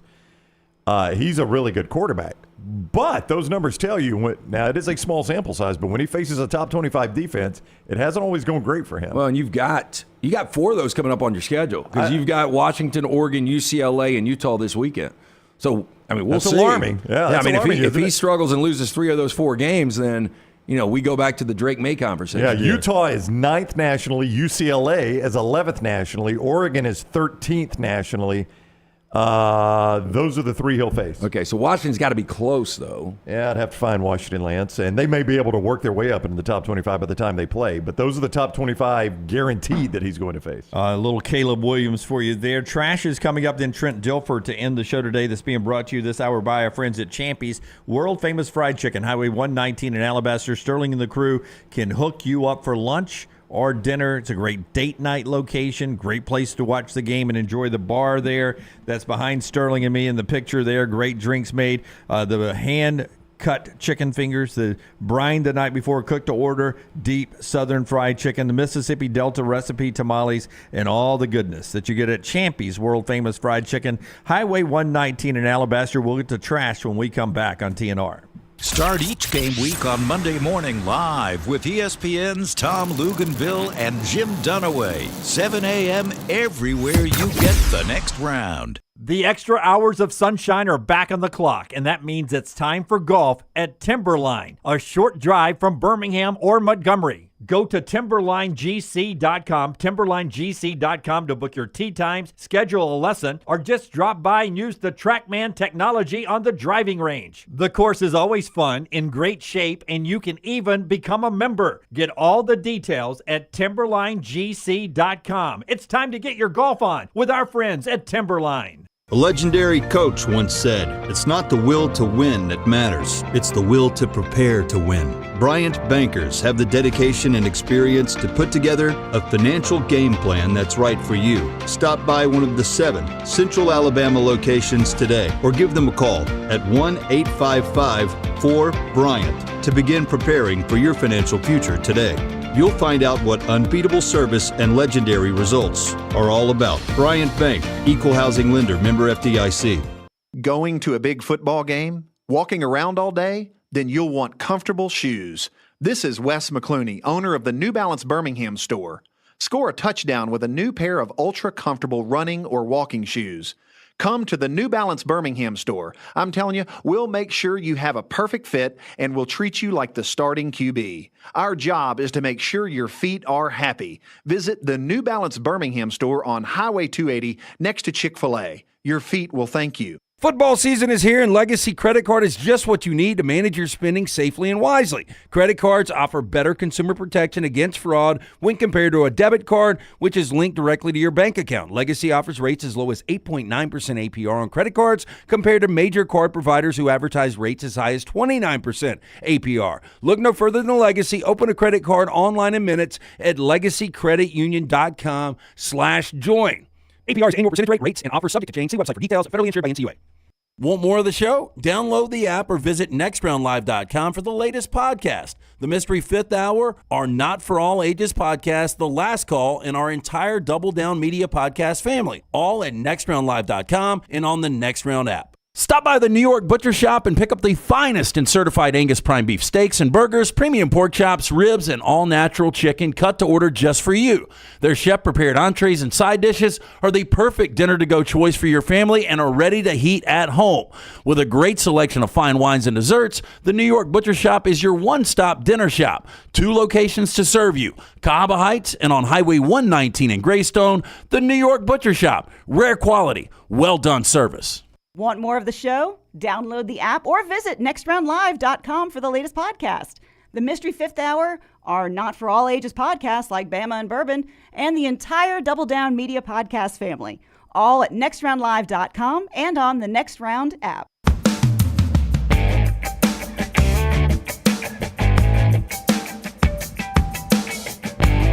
Couple of college games tonight. James Madison and Marshall. Game there in Huntington, West Virginia. James Madison, when I checked today, a 3.5-point favorite, 6 o'clock on ESPN. That's the best game going on tonight in the college ranks. The show being brought to you in part by our friends at Alabama Power.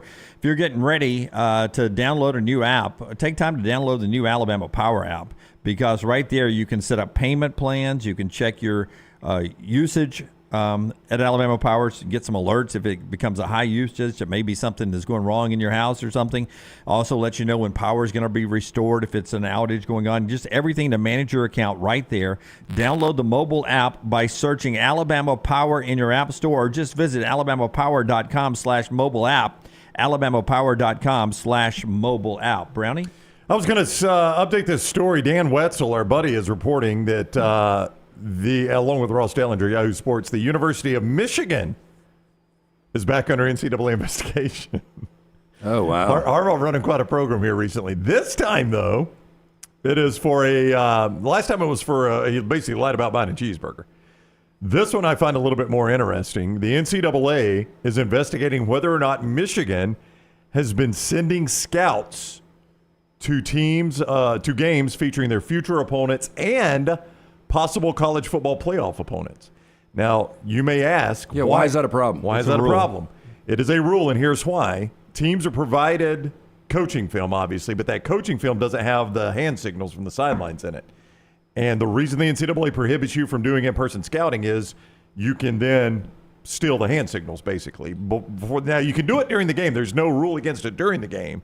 But they prohibit it in previous games so that Michigan doesn't send a guy to Penn State's game so he watches the plays being signaled in. But when I'm sitting on my couch watching the sideline shot, which we see hundreds of times during a game. You don't really see the signals going in a lot. You get it occasionally. You don't get it every play. I'm just saying if you went back and you had, if you got 6-7 games of tape. Yeah.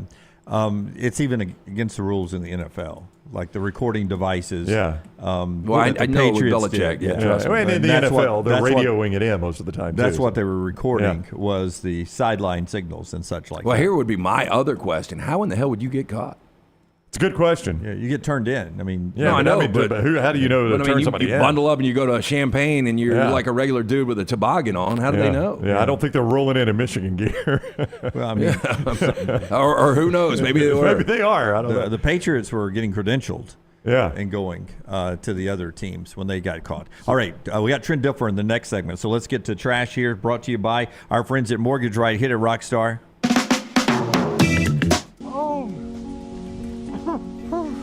Father of two, Dale Decker, suffers from a rare and seemingly incurable condition that leads to him suffering up to 100 unwanted orgasms a day. LT's Trash is presented by Mortgage Right. Mortgages done the right way. I honestly think that's my favorite intro. Oh, really? You like that one? Dale Decker. Dale Decker. Mortgage Right can help get your financial house in order. The team of experts can make sure you're prepared for anything that may come your way. And freeing up cash for the things you need to get done with locations at Birmingham and Leeds. Mortgage Right offers a variety of loan products, fast and free pre-approvals. Take control today. Visit Mortgage Right at their locations, Highway 280 in Birmingham, Parkway Drive in Leeds. You can apply at mortgageright.com/TNR. Call 205-815-9200, NMLS 2239, Equal Housing Lender. Rockstar, do you have the still shot that Little T sent us? No, not yet. You have to pull that up. Okay, I'll save it for last then. Got a little funeral picture. Oh, dear. America keeps getting fatter. How about that? That's unfortunate, Lance. We should lose some weight. Jim, aplanforme.com, right? Yeah, absolutely. Way to Wellness can help you all the way from North Dakota down to Louisiana. That's the whole Louisiana purchase, basically. West Virginia, 41%. Louisiana, 40%. And Oklahoma, 40% of the states with the fattest populations in the nation. Let's give it up for Bama. All right, we're not there. We're not there. Thank you, Leslie, and Way to Wellness. Yep, that's probably helped. Doing the Lord's work, Jimmy. Y'all can have the rest. Now, the latest data from the CBC is looking grim, according to Jamie Bussell of the Robert Wood Johnson Foundation, a health-based organization. Quote, 22 states had an adult obesity rate of over 35%. Every U.S. state has at least 20% obesity. CDC calls additional support for obesity prevention and treatment a, quote, urgent priority. I've got this somewhere. It'll never go away. You know why? Because it's too big of an industry. What? Obesity. Oh. Just because of the money that is people are making in weight loss. It's I don't think $30 billion we spend on diet products. But I don't think most Americans need much encouragement to eat poorly. That's why it's not going to go away. The sad thing is you can eat poorly. I mean, it's easier and it's more affordable to eat shit. No, that's it. Yeah. So if you don't have a lot of money, are you going to eat a well-made salad that's going to cost you more than a number 4 in a drive-thru? Yeah, I mean, there are chains out there that have healthy options. But the healthy options are cheaper than the dollar menu. Yeah, absolutely. I did that whole map, that footprint, looked exactly like the only places in the country that had Waffle Houses too. I like Waffle House. That fourth meal at 2 a.m. They'll add the calories on. It'll get you. We got another conspiracy theory out there. Legendary rapper Eminem's youthful looks have played into the hands of conspiracy theorists who believe his secret to looking young is the fact that he's dead. Oh, no. He and Britney? American singer celebrated his birthday October 17th.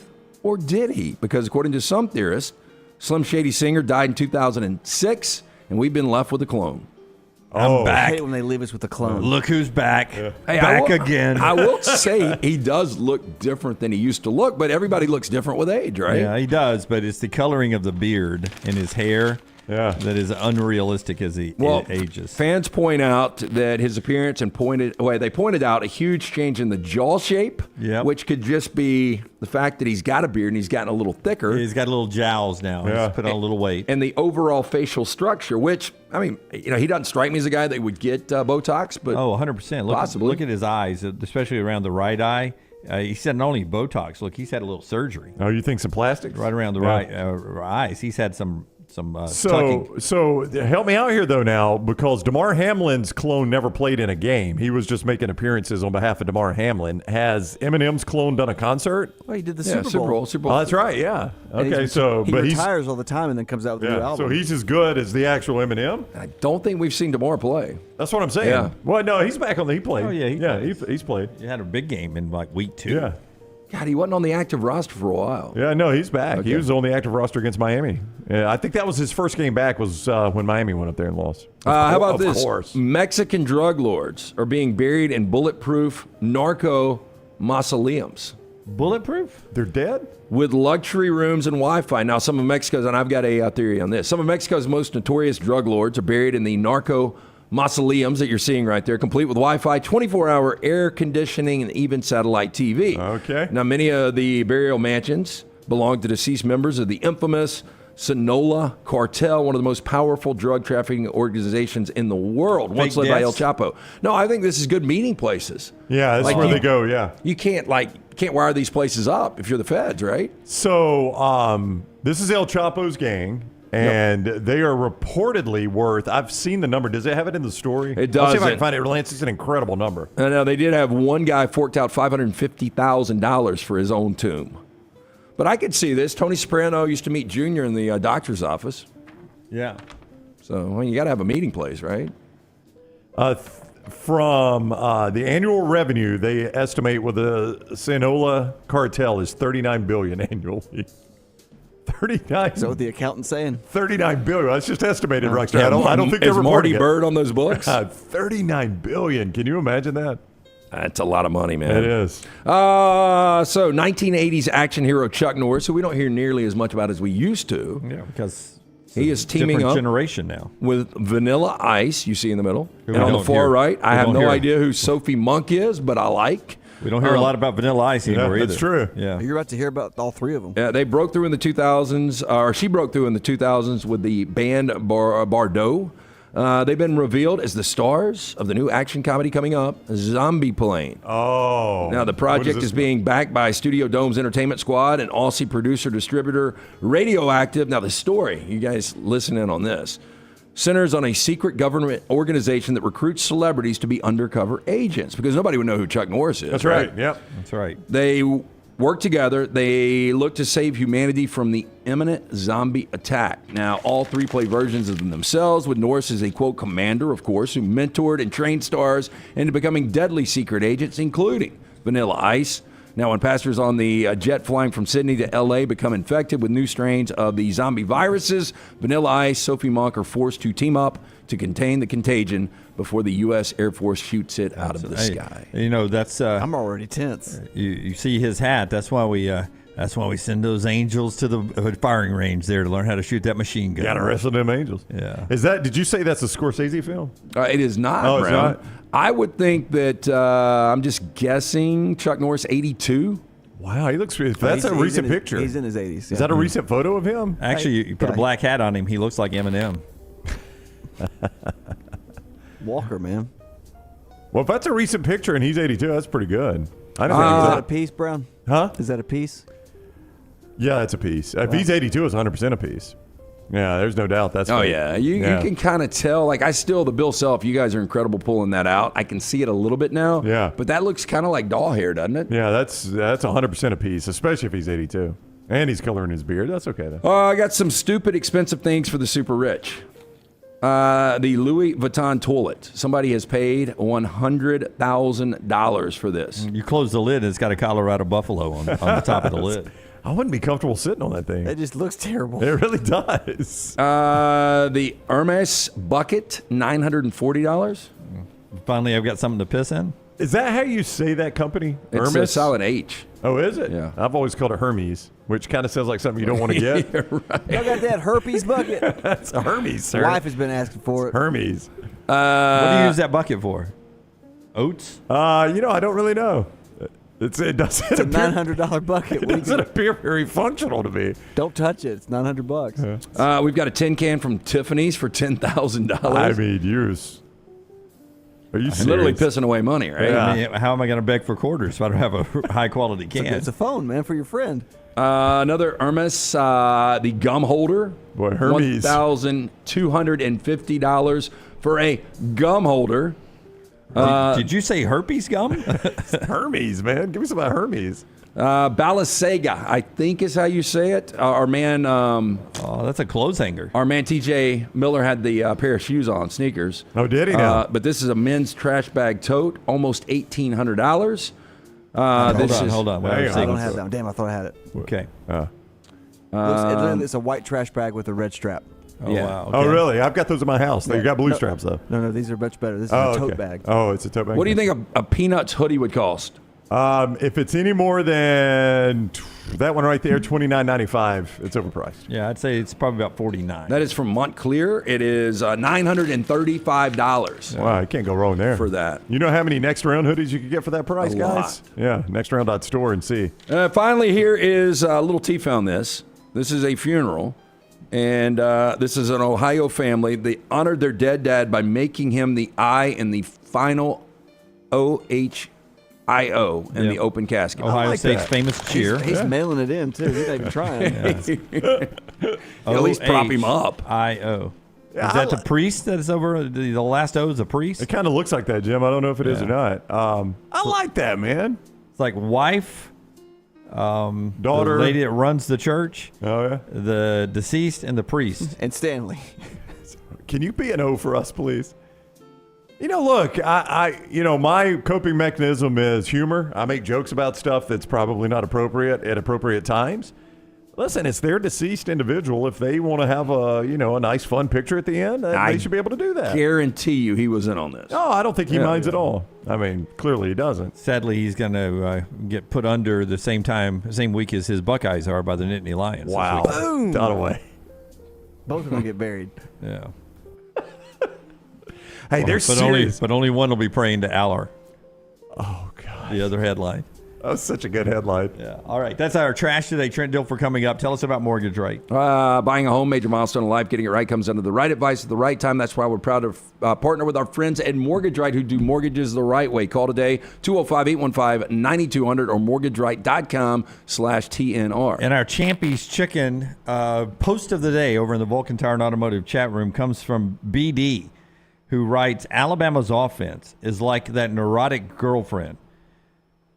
You love them, but you are always on edge. You're trying to love them, but you're always on edge. That neurotic girlfriend. That's the Alabama offense. Here's what I'll say, though, and that's a great explanation. They have at least cut down the turnovers.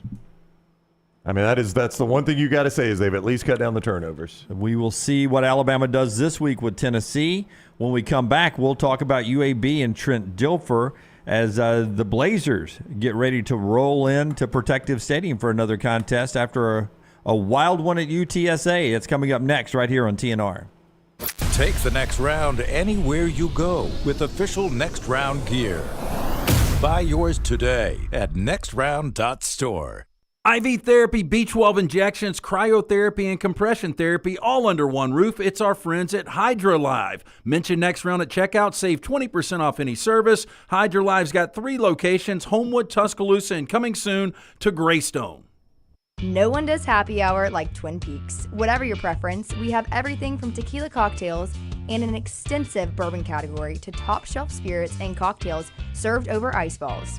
Local craft beers and handcrafted whiskey cocktails round out an adventurous drink menu second to none. And don't forget about our 29-degree man-sized drafts. Are you a fan of Twin Peaks too? Sign up for our e-club to stay up to date on all things Twin Peaks and score free stuff. Come join the fun. DryTech Water Restoration is a locally owned company that specializes in mold remediation, fire and water damage cleanup, and SteraMist services. DryTech's goal is to provide clients with expert guidance when dealing with any home disaster. DryTech's highly trained specialists are available 24 hours a day, 365 days a year. They will work closely with you and your insurance company to make sure the process is stress-free as possible. Call DryTech today, 205-637-0143. The moment you discover damage to your home, DryTech's team will handle the rest. Follow Next Round Live on Twitter, Instagram, Facebook, and YouTube. The social media team at Next Round Live will share the latest interviews and videos from UAB, Alabama, Auburn, and campuses all over the college landscape. You'll also get the latest highlights and news from the Next Round Live Daily Show. Jim, Lance, and Ryan will share their thoughts, and remember, you can always see the old shows on the Next Round Live YouTube channel. Subscribe, like, and don't forget to comment. Turn on the notifications so you don't miss a thing. It's Next Round Live on Twitter, Instagram, Facebook, and YouTube. Do you need extra cash handy? Look no further than Legacy Credit Union for whatever loan your lifestyle requires. It only takes a few minutes to apply and request the amount you need to give you peace of mind. With affordable low rates and manageable payback plans, a Legacy Lifestyle loan is crafted just for you. Apply online today at legacycreditunion.com/join. Lifestyle loans from Legacy. Terms and conditions may apply. Legacy is federally insured by the NCUA. Red Wing Shoes is pleased to announce the ultimate fit and comfort savings event during the month of October. Mention the Next Round and receive a special discount of up to $30 off. Visit your local Red Wing Shoe store in Pelham or Trussville to have your feet electronically measured. A certified fit specialist will then recommend the proper footwear and orthotic to ensure you receive a comfortable pair of boots or shoes. So be prepared as the fall weather begins to change. Enjoy a pair of classic Red Wing Pecos pull-ons, Heritage Iron Rangers, or Vask hiking boots from Red Wing. The Next Round Golf Cart is here. Your chance to play 4 area golf courses for just $89. Get 18 holes in Cart at Limestone Springs, Cross Creek, The Meadows, and the newly renovated Woodward Golf Club. A $247 value for just $89. Get your golf cart now at nextround.store.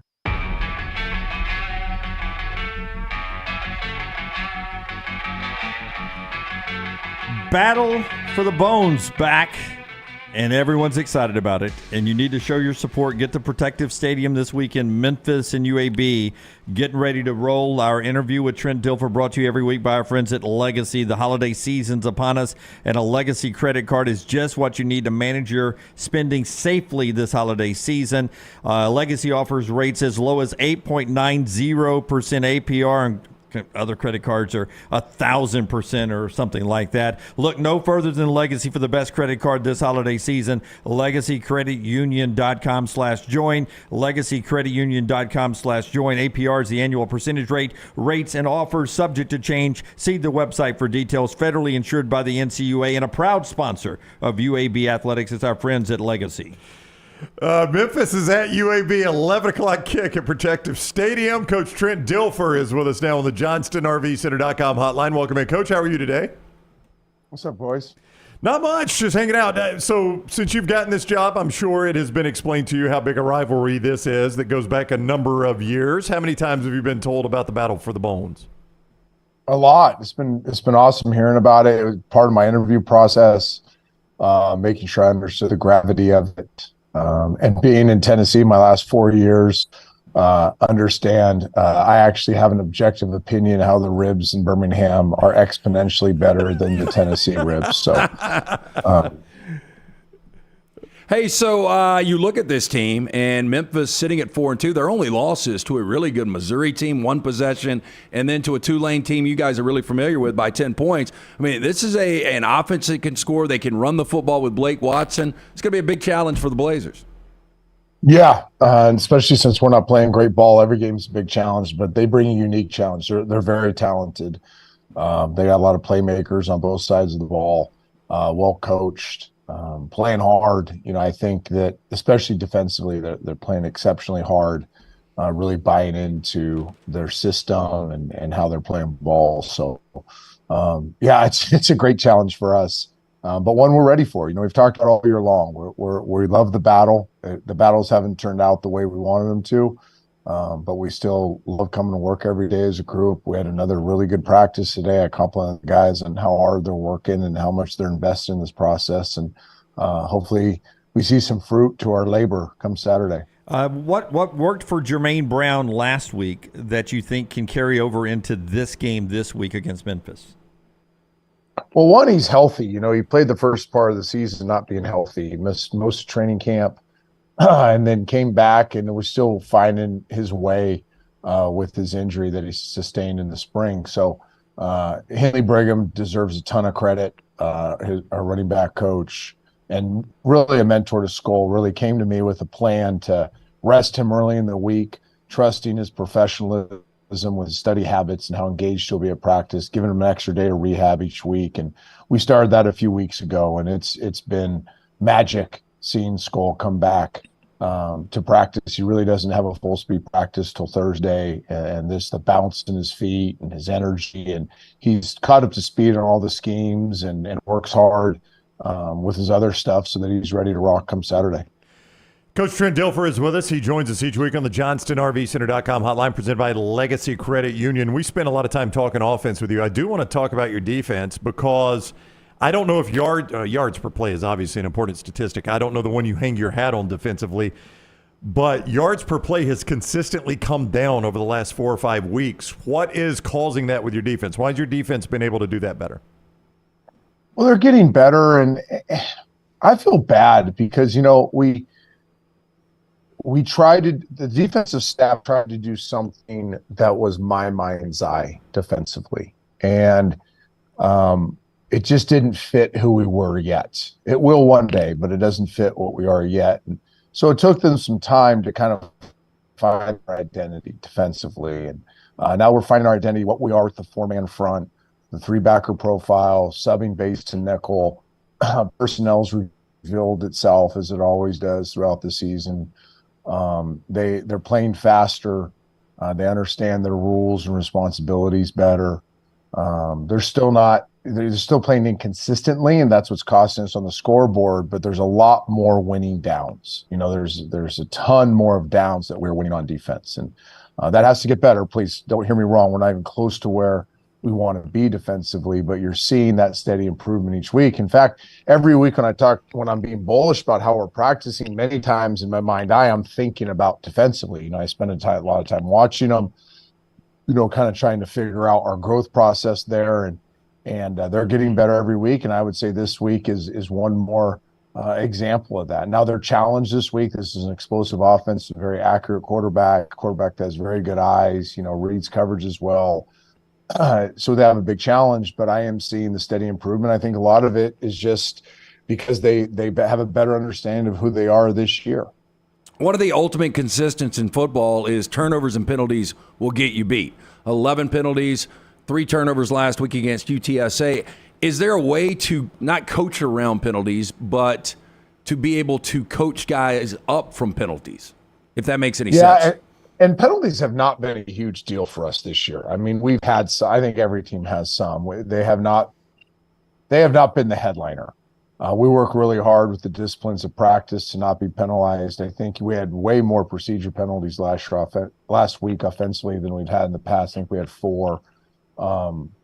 Defensively, we had some pass interferences now and again, I really don't really worry about bad calls, good calls. I've run football enough that they're going to balance themselves out over time. But we had 3 PI penalties that there was little to no contact at all. So, in fact, all 3 I graded out as good plays by the secondary player. So, again, that thing can be a little skewed based on how these calls are made, what time of the game they're called. I'm disappointed in the offensive procedure calls. The turnovers are what drives me nuts. It's like you look at the season and I would say that, it was me as a player. When I played well, I didn't turn the ball over. When I was the worst player, it's the turnovers get you killed, and our practice habits around protecting the ball and taking the ball away I would argue, are second to none. Yet we still turned it over way too much. I think my last 2 years coaching high school football, I think we had 16 total turnovers in 28 games or 27 games. So that's been the thing that drives me nuts, is the turnovers, the carelessness with the ball by everybody on offense. And that's something that we continue to harp on daily. I want to remind the fans you can get your picture taken with the Bones Trophy 9 to 10 a.m. at the Rib Cook-Off Area Protective Stadium at 11 a.m. kick. Get out there and enjoy the day. We haven't played the Battle for the Bones since 2012. UAB leads the series 10-5. They need you to help with a win this weekend. You didn't lose a lot as a high school coach. You never lost as an ESPN analyst. Are you having to go back to your NFL days to process some of this losing? I mean, it's what do you different. call me? You call me a loser when I was a player? No, that's what it is. You just lose more in the NFL. I mean, it's just the process. Yeah.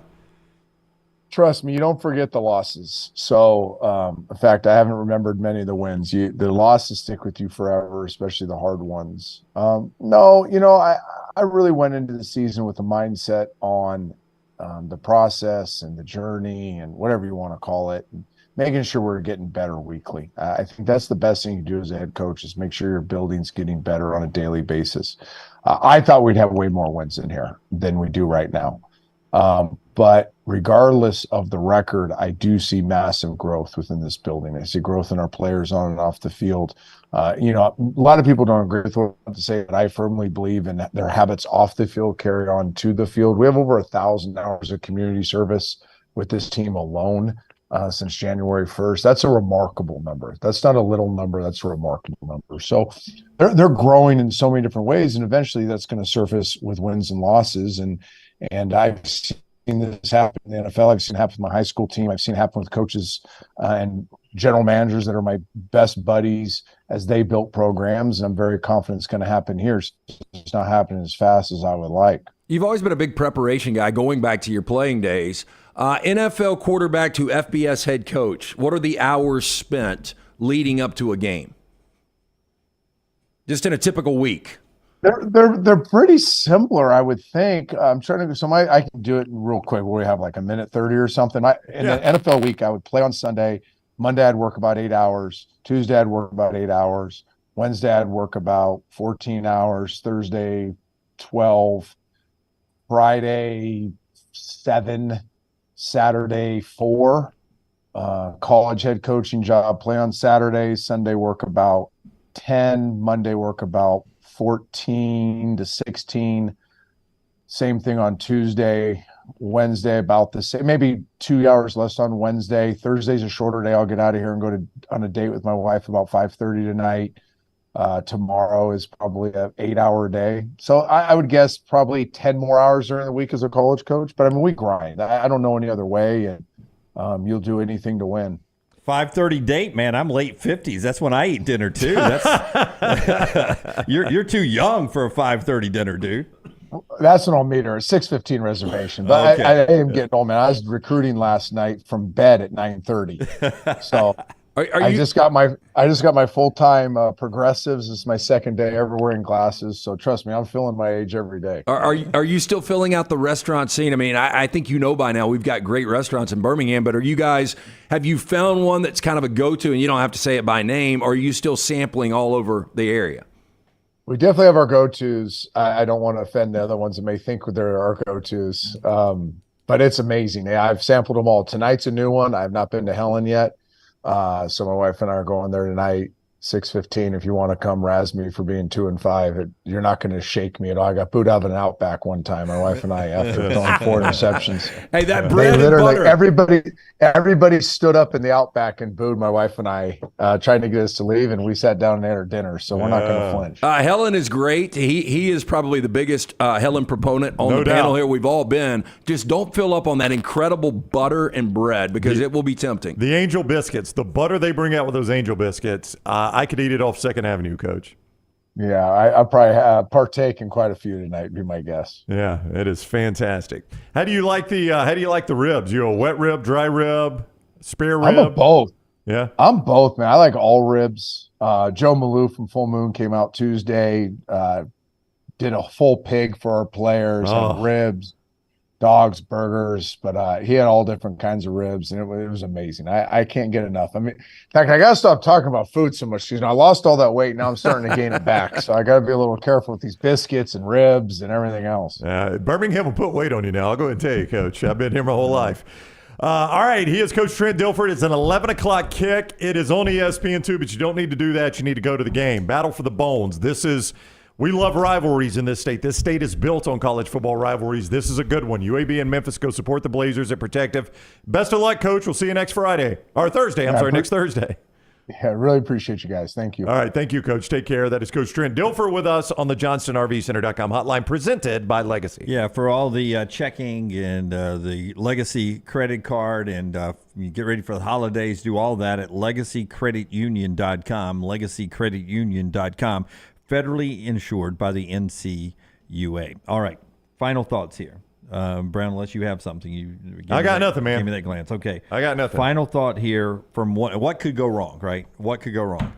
It's in a college town, but in College Station, Texas, Amazon is testing the rest of the year. Amazon deliveries of medication by only drones. I'll say it again, by only drones.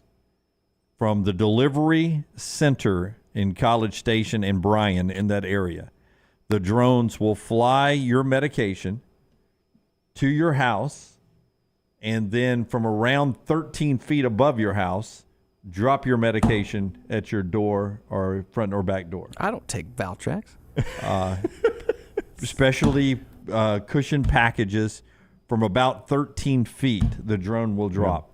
Now, I don't know how many, we see how many trucks in little town we're in of Amazon trucks who are out all the time. How many drones will be flying around? A lot, I guess. Yeah, and there's got to be some restrictions on some of the things they can carry, right? Yeah, and the height. Well, this is medication only is what they're starting with, but they think at some point a lot of their deliveries will be drone deliveries. I'm just saying, if somebody finds out somebody's getting Oxycontin or morphine, shit's going to be getting shot out of the sky. If you know it's medication happening in College Station, why do you not just follow the drone if it's in your neighborhood and steal that's stealing, but what's going to keep people from trying to just, playing roulette with the drugs? Guys, I got the Viagra! Drugstore Cowboy, great Gus Van Sant movie with Matt Dillon from 91, 92. I think Rocky's seen it. I'm anti-drones, man. Kelly Preston?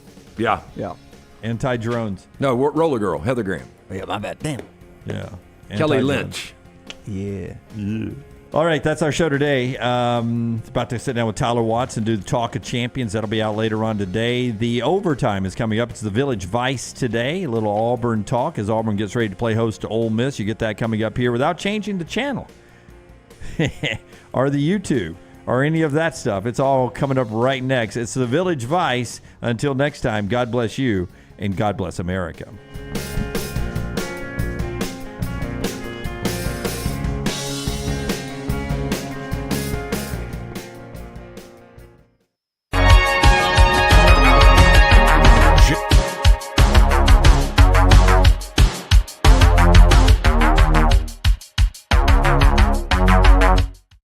All right, it's a brand new Village Vice. He is Zach Blackerby, ladies and gentlemen, looking fly and fresh and fit and wonderful. And I'm Brad Law, and I'm just here.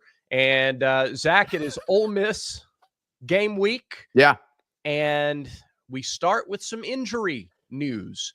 And for the first time in what feels like the whole season, we have positive injury news. I don't know that it impacts Saturday's game. It might.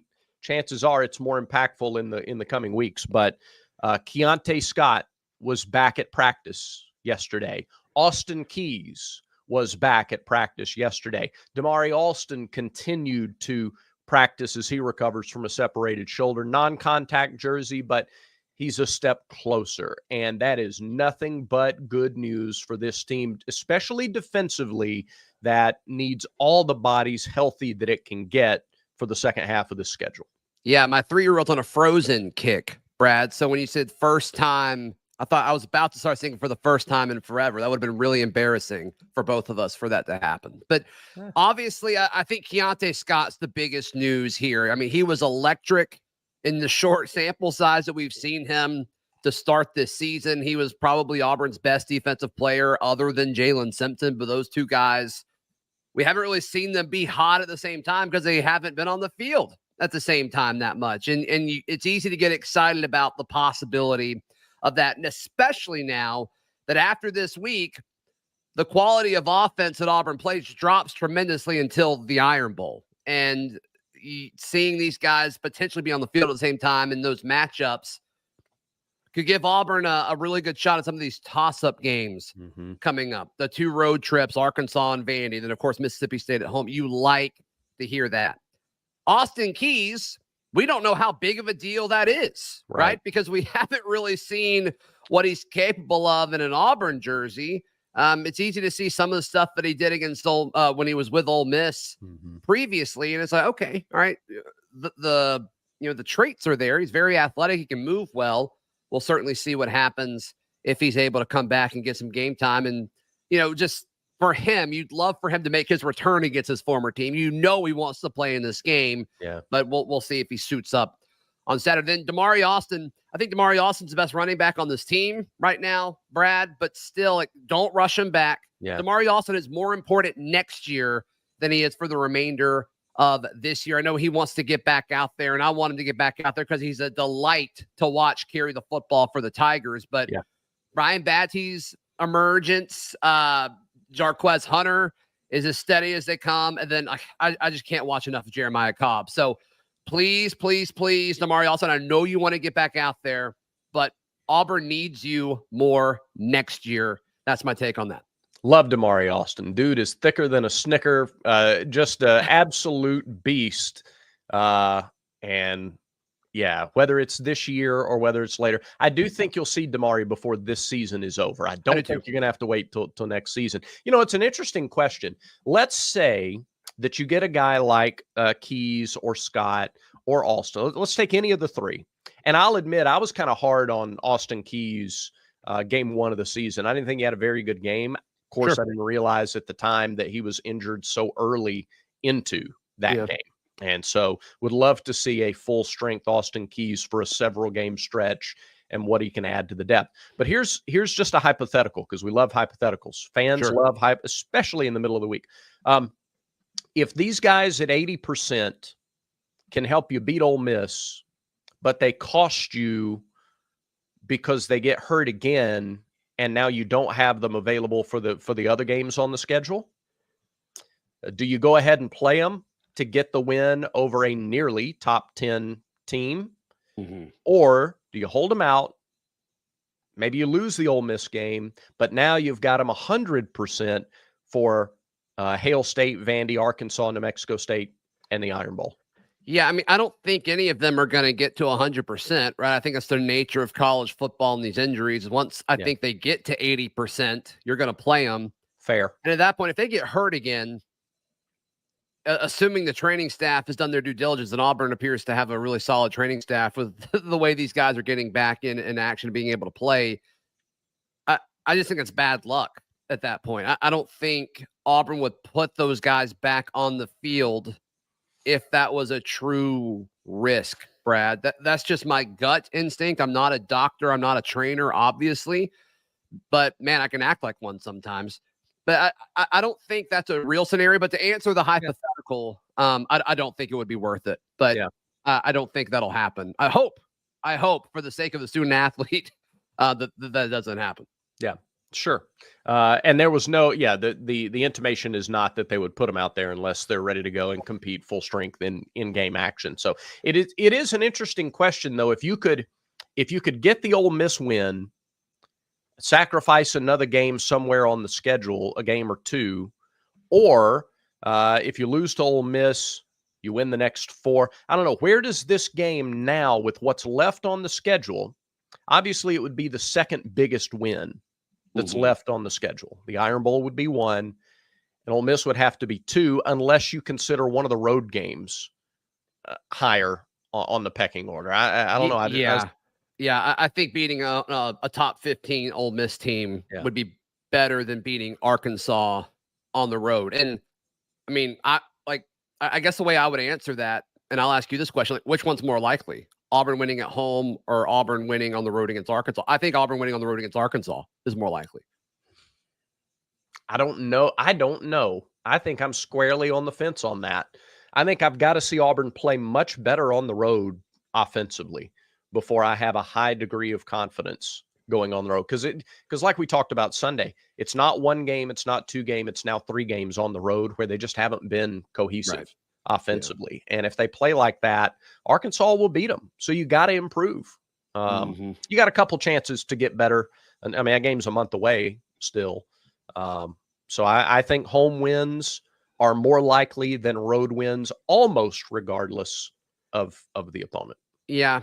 Yeah. And I mean, Arkansas, they've lost 5 straight now. How does that impact this team? This team was told all offseason they were going to overachieve, and they have not done that. I think Sam Pittman, if he's not firmly on the hot seat, he should be. Yeah. And look, Arkansas goes to if I'm not mistaken, they go to Gainesville to play Florida in the Swamp before hosting Auburn. Like, I'm not great at geography, but that's a long way, and that's a tough place to play. I don't care what state Florida is in as far as, are they competitive again or not. It's tough to win there. Auburn saw that firsthand a few years ago. So I think that's certainly a part of this. Auburn hosting Ole Miss, and we talked about this before. Ole Miss not very good coming off of bye weeks in the last decade, especially on the road. I think they're 0-6 is what we said, something like that. So I don't know, but this Ole Miss team obviously coming off a bye week. So we'll certainly see what that happens. I want to turn around and ask you a question pertaining another hypothetical, talking about the guys that have returned to practice. Damari Austin, Austin Keys, and Keontae Scott. I believe none of them have been redshirted. I believe. And so would you rather, take your time and we'll redshirt you? You don't lose any eligibility. Think about, the context of this with Hugh Freeze trying to rebuild. Seems like it's more about next year and the following year anyway. Would you rather have these guys down the road an extra year? Keontae Scott's an NFL player. Damari Austin's an NFL player. I don't think Austin Keys is. So do you want Austin Keys an extra year down the road? What are your thoughts on that? Redshirting versus kind of, you can come back maybe a little before you'd be primed. I love that question. And this could be a full show's worth of discussion because it's a philosophical question. Sure. It's what does this season mean? And so this is obviously a conversation with a lot of depth and a lot of layers and, the players' future and their professional prospects and all that. But if you're asking just from a program building perspective, yes, I would rather have all 3 guys for another year to get familiar with defensive concepts, another year to get stronger physically, mature to mature mentally and emotionally, to learn the culture and be able to pass the culture of the program along to younger players. Yes. And to have guys that are on the field next year that aren't all brand new. Not that it's going to be an entirely brand new team, but it's going to be a lot, Brad. It's going to be a lot. Yeah. I listened to you on your Locked On Auburn show today with Mike G talk about how next year's team seems like it's going to trend younger. So yeah, if the option was there to have even a half year or a full year more experience from as many players as possible, yes, even if it means those guys aren't available for the final 6 games of the year. I don't want to make it sound like the last 6 games or this season aren't important. They are. Every mile you click off on a long road trip is an important mile in getting to your destination. Every game's vital. But for the program, yeah, I would take that. I'd take all 3. Yeah. Yeah. We may jump into that later in the week as well. I think that's an interesting point. Okay. We got stat time coming up, Brad. I've got a few that I'm going to throw your direction, but I got to tell you about my friends at mybookie.ag. It's the best place to gamble on all of your sports action. You can get in on the action anywhere, anytime, thanks to mybookie.ag. And right now, when you sign up for a free account at MyBookie, when you make that first deposit, use promo code NEXTROUND, and they will make it worth your while. We promise you. mybookie.ag. All right, Brad Law, it's stat time. I love stat time. Against LSU, Auburn ran to the left for 61 yards on 10 carries, 6.1 yards a carry. To the right, it was 65 yards for 12 carries for a slightly less 5.4 yards per attempt. Your thoughts on being slightly better to the left than to the right? That holds with a trend that's been the case all season, doesn't it? Left side of the offensive line's been better throughout the year. So both sides of the line, they rushed for over 5 yards a carry? Yes. That's pretty good. Kind of Yes. makes you wish they hadn't fallen in a 17-0 hole. Yeah, that doesn't count. That doesn't account for like quarterback scrambles or anything like that. But yeah, design runs. That's according to Pro Football Focus. So there you go. Yeah, I'd like to see a little more running, just straight running with the running backs. If we're going to average 5 yards a carry, yeah, I'd like to do that. Yeah. And a big chunk to the right was the jet sweep by Jeremiah Cobb. If you take that out, the left was even significantly better than that. But those count, right? Those count. That's why you run those kind of gadget plays. Peyton Thorne, when passing for more than 10 yards versus LSU. 2 for 9 for 47 yards. So that's just over 5 yards per attempt. That is not good. No, it's not. And it's, I was looking at some of the receiving stats this morning too. I don't know the reason why. That's the $1 million question for this offense is why. And it's some blocking, it's some play calling, protection, some of it's receivers, some of it's the quarterback play. But that's not good. You got to be able to complete passes at a higher percentage downfield. You got to spray it to the left, to the right, and over the middle. You just have to be better. So, yep, that's pretty indicative of the passing game. 2 of 9, not great. No. All right, looking at the targets to the starting wide receivers, and on another show, I kind of spewed off. I don't like that Auburn targeted 11 guys in the passing game when none of them can kind of get any momentum. So, your starters, which I guess the context here was like coming off of a bye week. It's like, okay, they made changes to the receiving room. This is awesome. This is great. But they didn't really use them. Targets to starters. Caleb Burton, 2 targets, 2 catches. Coy Moore, 1 target, 0 catches. Rivaldo Fairweather, 3 targets, 1 catch. So to your starting wide receivers, and you talked up these guys on Monday, Hugh Freeze did, saying that they earned it. You had 6 targets to your starting 3 wide receivers. So Cam Brown is not listed. He wasn't listed as a starter. No. Those 3 guys, my understanding, those 3 guys played the first 2 drives and they changed things up after that. Gotcha. Yeah, I don't know, Zach. That one doesn't hold as much water because we've heard Hugh Freeze talk about how the starter, like the depth chart, especially at the receiver spot, doesn't matter as much. It's because you've got a rotation. Now, again, if you want to have the conversation of trimming that rotation down so that guys can get into a rhythm. Yeah. I mean, if you don't have enough dudes that you think can be competitive, why are you playing more of them? Yeah. Why wouldn't you just leave more guys in that can get into a rhythm?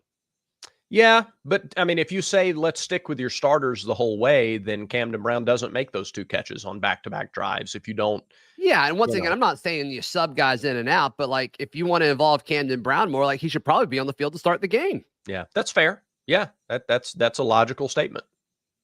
So I think that's interesting. All right, last one. Rivaldo snaps this year in line, so attached to the line of scrimmage. Remember, he is a tight end technically. Yeah. I think we may change that conversation moving forward, but in line 108 snaps on the season. At the slot, 126. Okay. And at far wide, it was 8. So when you look at that, like playing significantly more at wide receiver than at tight end, especially when you look at an outlier, the outlier was the Samford game, Brad, where he played 32 snaps in line. So almost a third of his inline snaps for the season where he's attached to the line of scrimmage was at Samford. Outside of that, he's averaging 15 snaps on the line of scrimmage. So Rivaldo Fairweather is being used exactly like we wanted him to. Even more so against LSU because they started the game. He started at wide receiver and they started Luke Deal at tight end, which then allowed Brendan Frazier more targets and more snaps. And boy, that was a pleasant surprise Saturday. Yeah, when you split Fairweather out either in the slot or wide, I'd be interested to know how many of those 8 times that he lined up wide did we throw a fade ball to him, or a back shoulder throw. I mean, how many times did we go to him in those 8 snaps? I bet it's 50% or more. Well, which is only 4, but 50% sounds much bigger. It does. I do enjoy seeing multiple tight ends used in the game. I think that's one of the strengths of this team. And so if you have Fairweather at a receiver spot and you bring Deal in attached to the line, or you have Frazier attached to the line, we've seen Frazier on runs to the left side be really productive as a blocker. And then we saw him obviously with the catches at Ole Miss. So again, it's how we thought we would see Fairweather used, and yet we're all shocked that he only has 16 catches through the first 6 games. That's right. That's right. But 16 catches on 22 targets, which is over 72%. Like, that is delicious. That's exactly what you want. But yep, that's this week's stat time, and we'll have more stat time next Wednesday. I love stat time. I tell you what else I love, Zach, and that is my Handyman compact face shaver from Manscaped. Right now, go to manscaped.com, use our code VICE. It is the code that has been given to this show and no other entity in the world. Manscaped.com, promo code VICE, get 20% off plus free shipping. Typically, you think about Manscaped, the first thing that comes to your mind is you got to keep those nether regions, fresh and clean and neat and smooth and manicured. But it's not just for the undercarriage, Zach. I used to dread shaving my neck before I started using Manscaped. And then I got the Handyman, and it's just so quick and easy. It's easy to use. It's easy to clean. It's compact.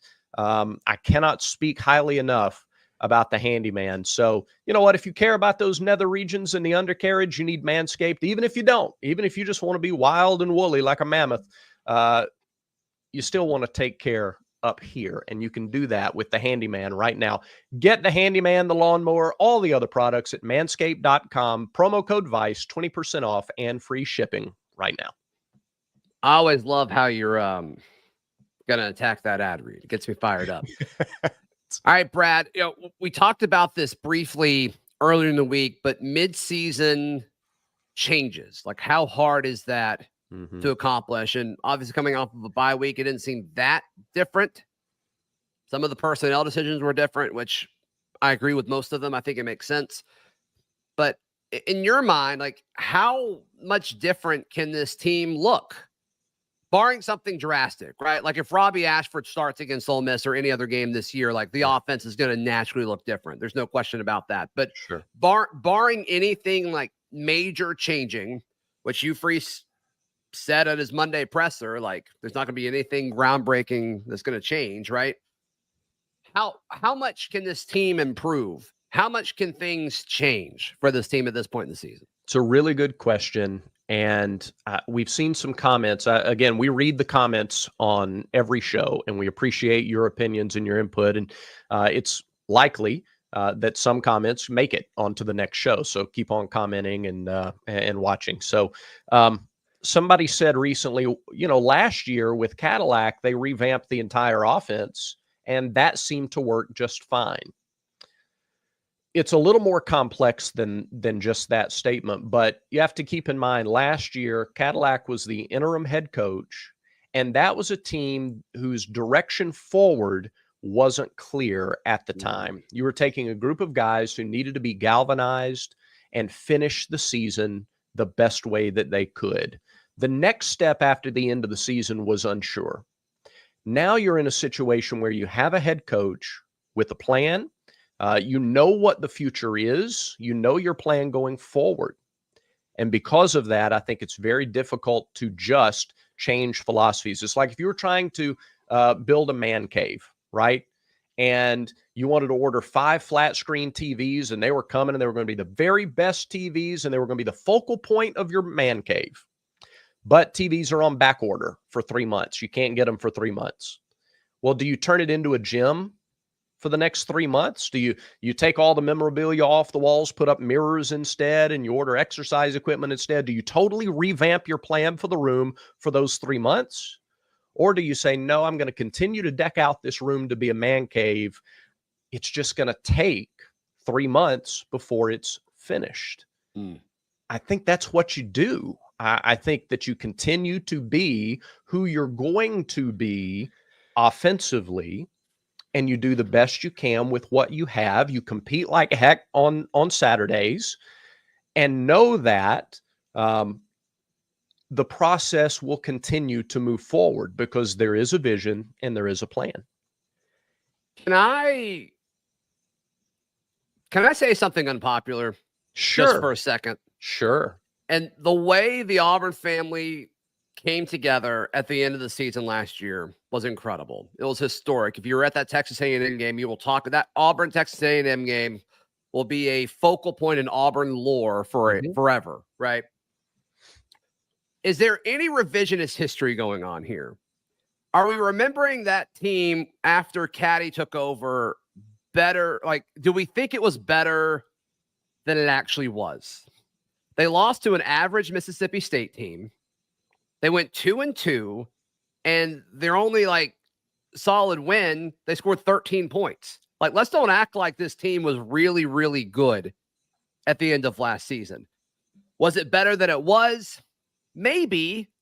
Does Brian Harsin still probably beat Texas A&M last year? I think so. I don't. think they do. Sure. Did they not score 13 points? Who knows? Yeah. Who knows? But I think there's a little bit of revisionist history going on when we look at how the season ended. This is not me saying Caddy did a bad job. I think Caddy did an incredible job uniting Auburn, which is exactly what needed to happen, both on the field and off the field. There is no question about that. And that's why that Texas A&M game was so great, because it was bigger than just that game. There's no question about it. But I think we're acting like the team was better over the last 4 games than it actually was. Yeah, I think that the staff did a remarkable job because you had a team that didn't feel like the leaders of the team cared about them at all. And that changed with the coaching change. And that's important. And I don't, and it's okay to disagree. It's fine. It's football. It's not war. I don't think they beat Texas A&M without the coaching change last year. But I think the other games probably fall the way they fell. I think it made a 1-game difference on the field. And I do think it made a difference in that it gave Auburn a lot of momentum moving forward in recruiting with the new staff, with the energy and the season ticket sales. And I think it restored a lot of the passion and a lot of the enthusiasm from the fan base. And I do think that matters as a foundation for what this staff is doing. But the argument right now, though, Brad, from a lot of people is Auburn should have hired Caddy. And I don't think that's true. I don't think that needed to happen. Right. And it was huge. It was huge, for the recruiting momentum. I'm sure a lot of extra people now signed up for On to Victory, and that was able to help your recruiting pitch. Does Auburn flip? Let's assume Auburn still hires Hugh Freeze, but that Texas A&M game doesn't happen. Do they still flip 7 guys from Power 5 schools? I think they kind of do. I don't want to take anything away from Hugh Freeze and the staff. I still think that happens, but I don't know. Like I said, there's going to be a lot of people that disagree with that, but I just think, right now, to go back to the original kind of topic, you're in a 3-game losing streak right now. So you're in a fall, and the immediate thing that you want to do when you're in a fall is correct it. And you want to change something drastic. It's like when you veer off the road, you try to jerk the wheel back quickly. Well, that's not what you're supposed to do. When you're in driver's ed as a 15-year-old, no, don't jerk the wheel back. Don't have a jerk reaction. It's got to be slow and steady to get back on the road. Don't be a jerk. That's right. Don't be a jerk. Don't be a jerk. But the fall was predicted. The fall was predicted. Very few people expected Auburn to win all 3 of these games. Sure. So I think in 2 weeks, we all feel a lot better. Yeah, I really do. I think in 2 weeks, 3 weeks, we feel a lot better. And potentially in 1 week. That's true. All it takes is an upset over Ole Miss, night game, Jordan Hare, for things to feel much, much different. Because we do. I know I said this earlier in the week, but we tend to gauge our feeling about the whole program, the totality of Auburn football, based on the last time we saw them on the field. And that's not that filter is like a funhouse mirror, right? They play well 1 week, you got a distorted view. They play poorly 1 week, you got a distorted view. It's somewhere in the middle. Right. Brad Law, I think that about does it for today's show. Is people are typing hateful things at me. Right? No, they're not gonna. Don't type hateful things. No, you can. It's good for the algorithm. You can do it. That's do it for the A, for the algorithm. For the A. Thank you, everybody, for watching. Remember, until next time, everyone has vices. Make sure Village Vice is one of yours.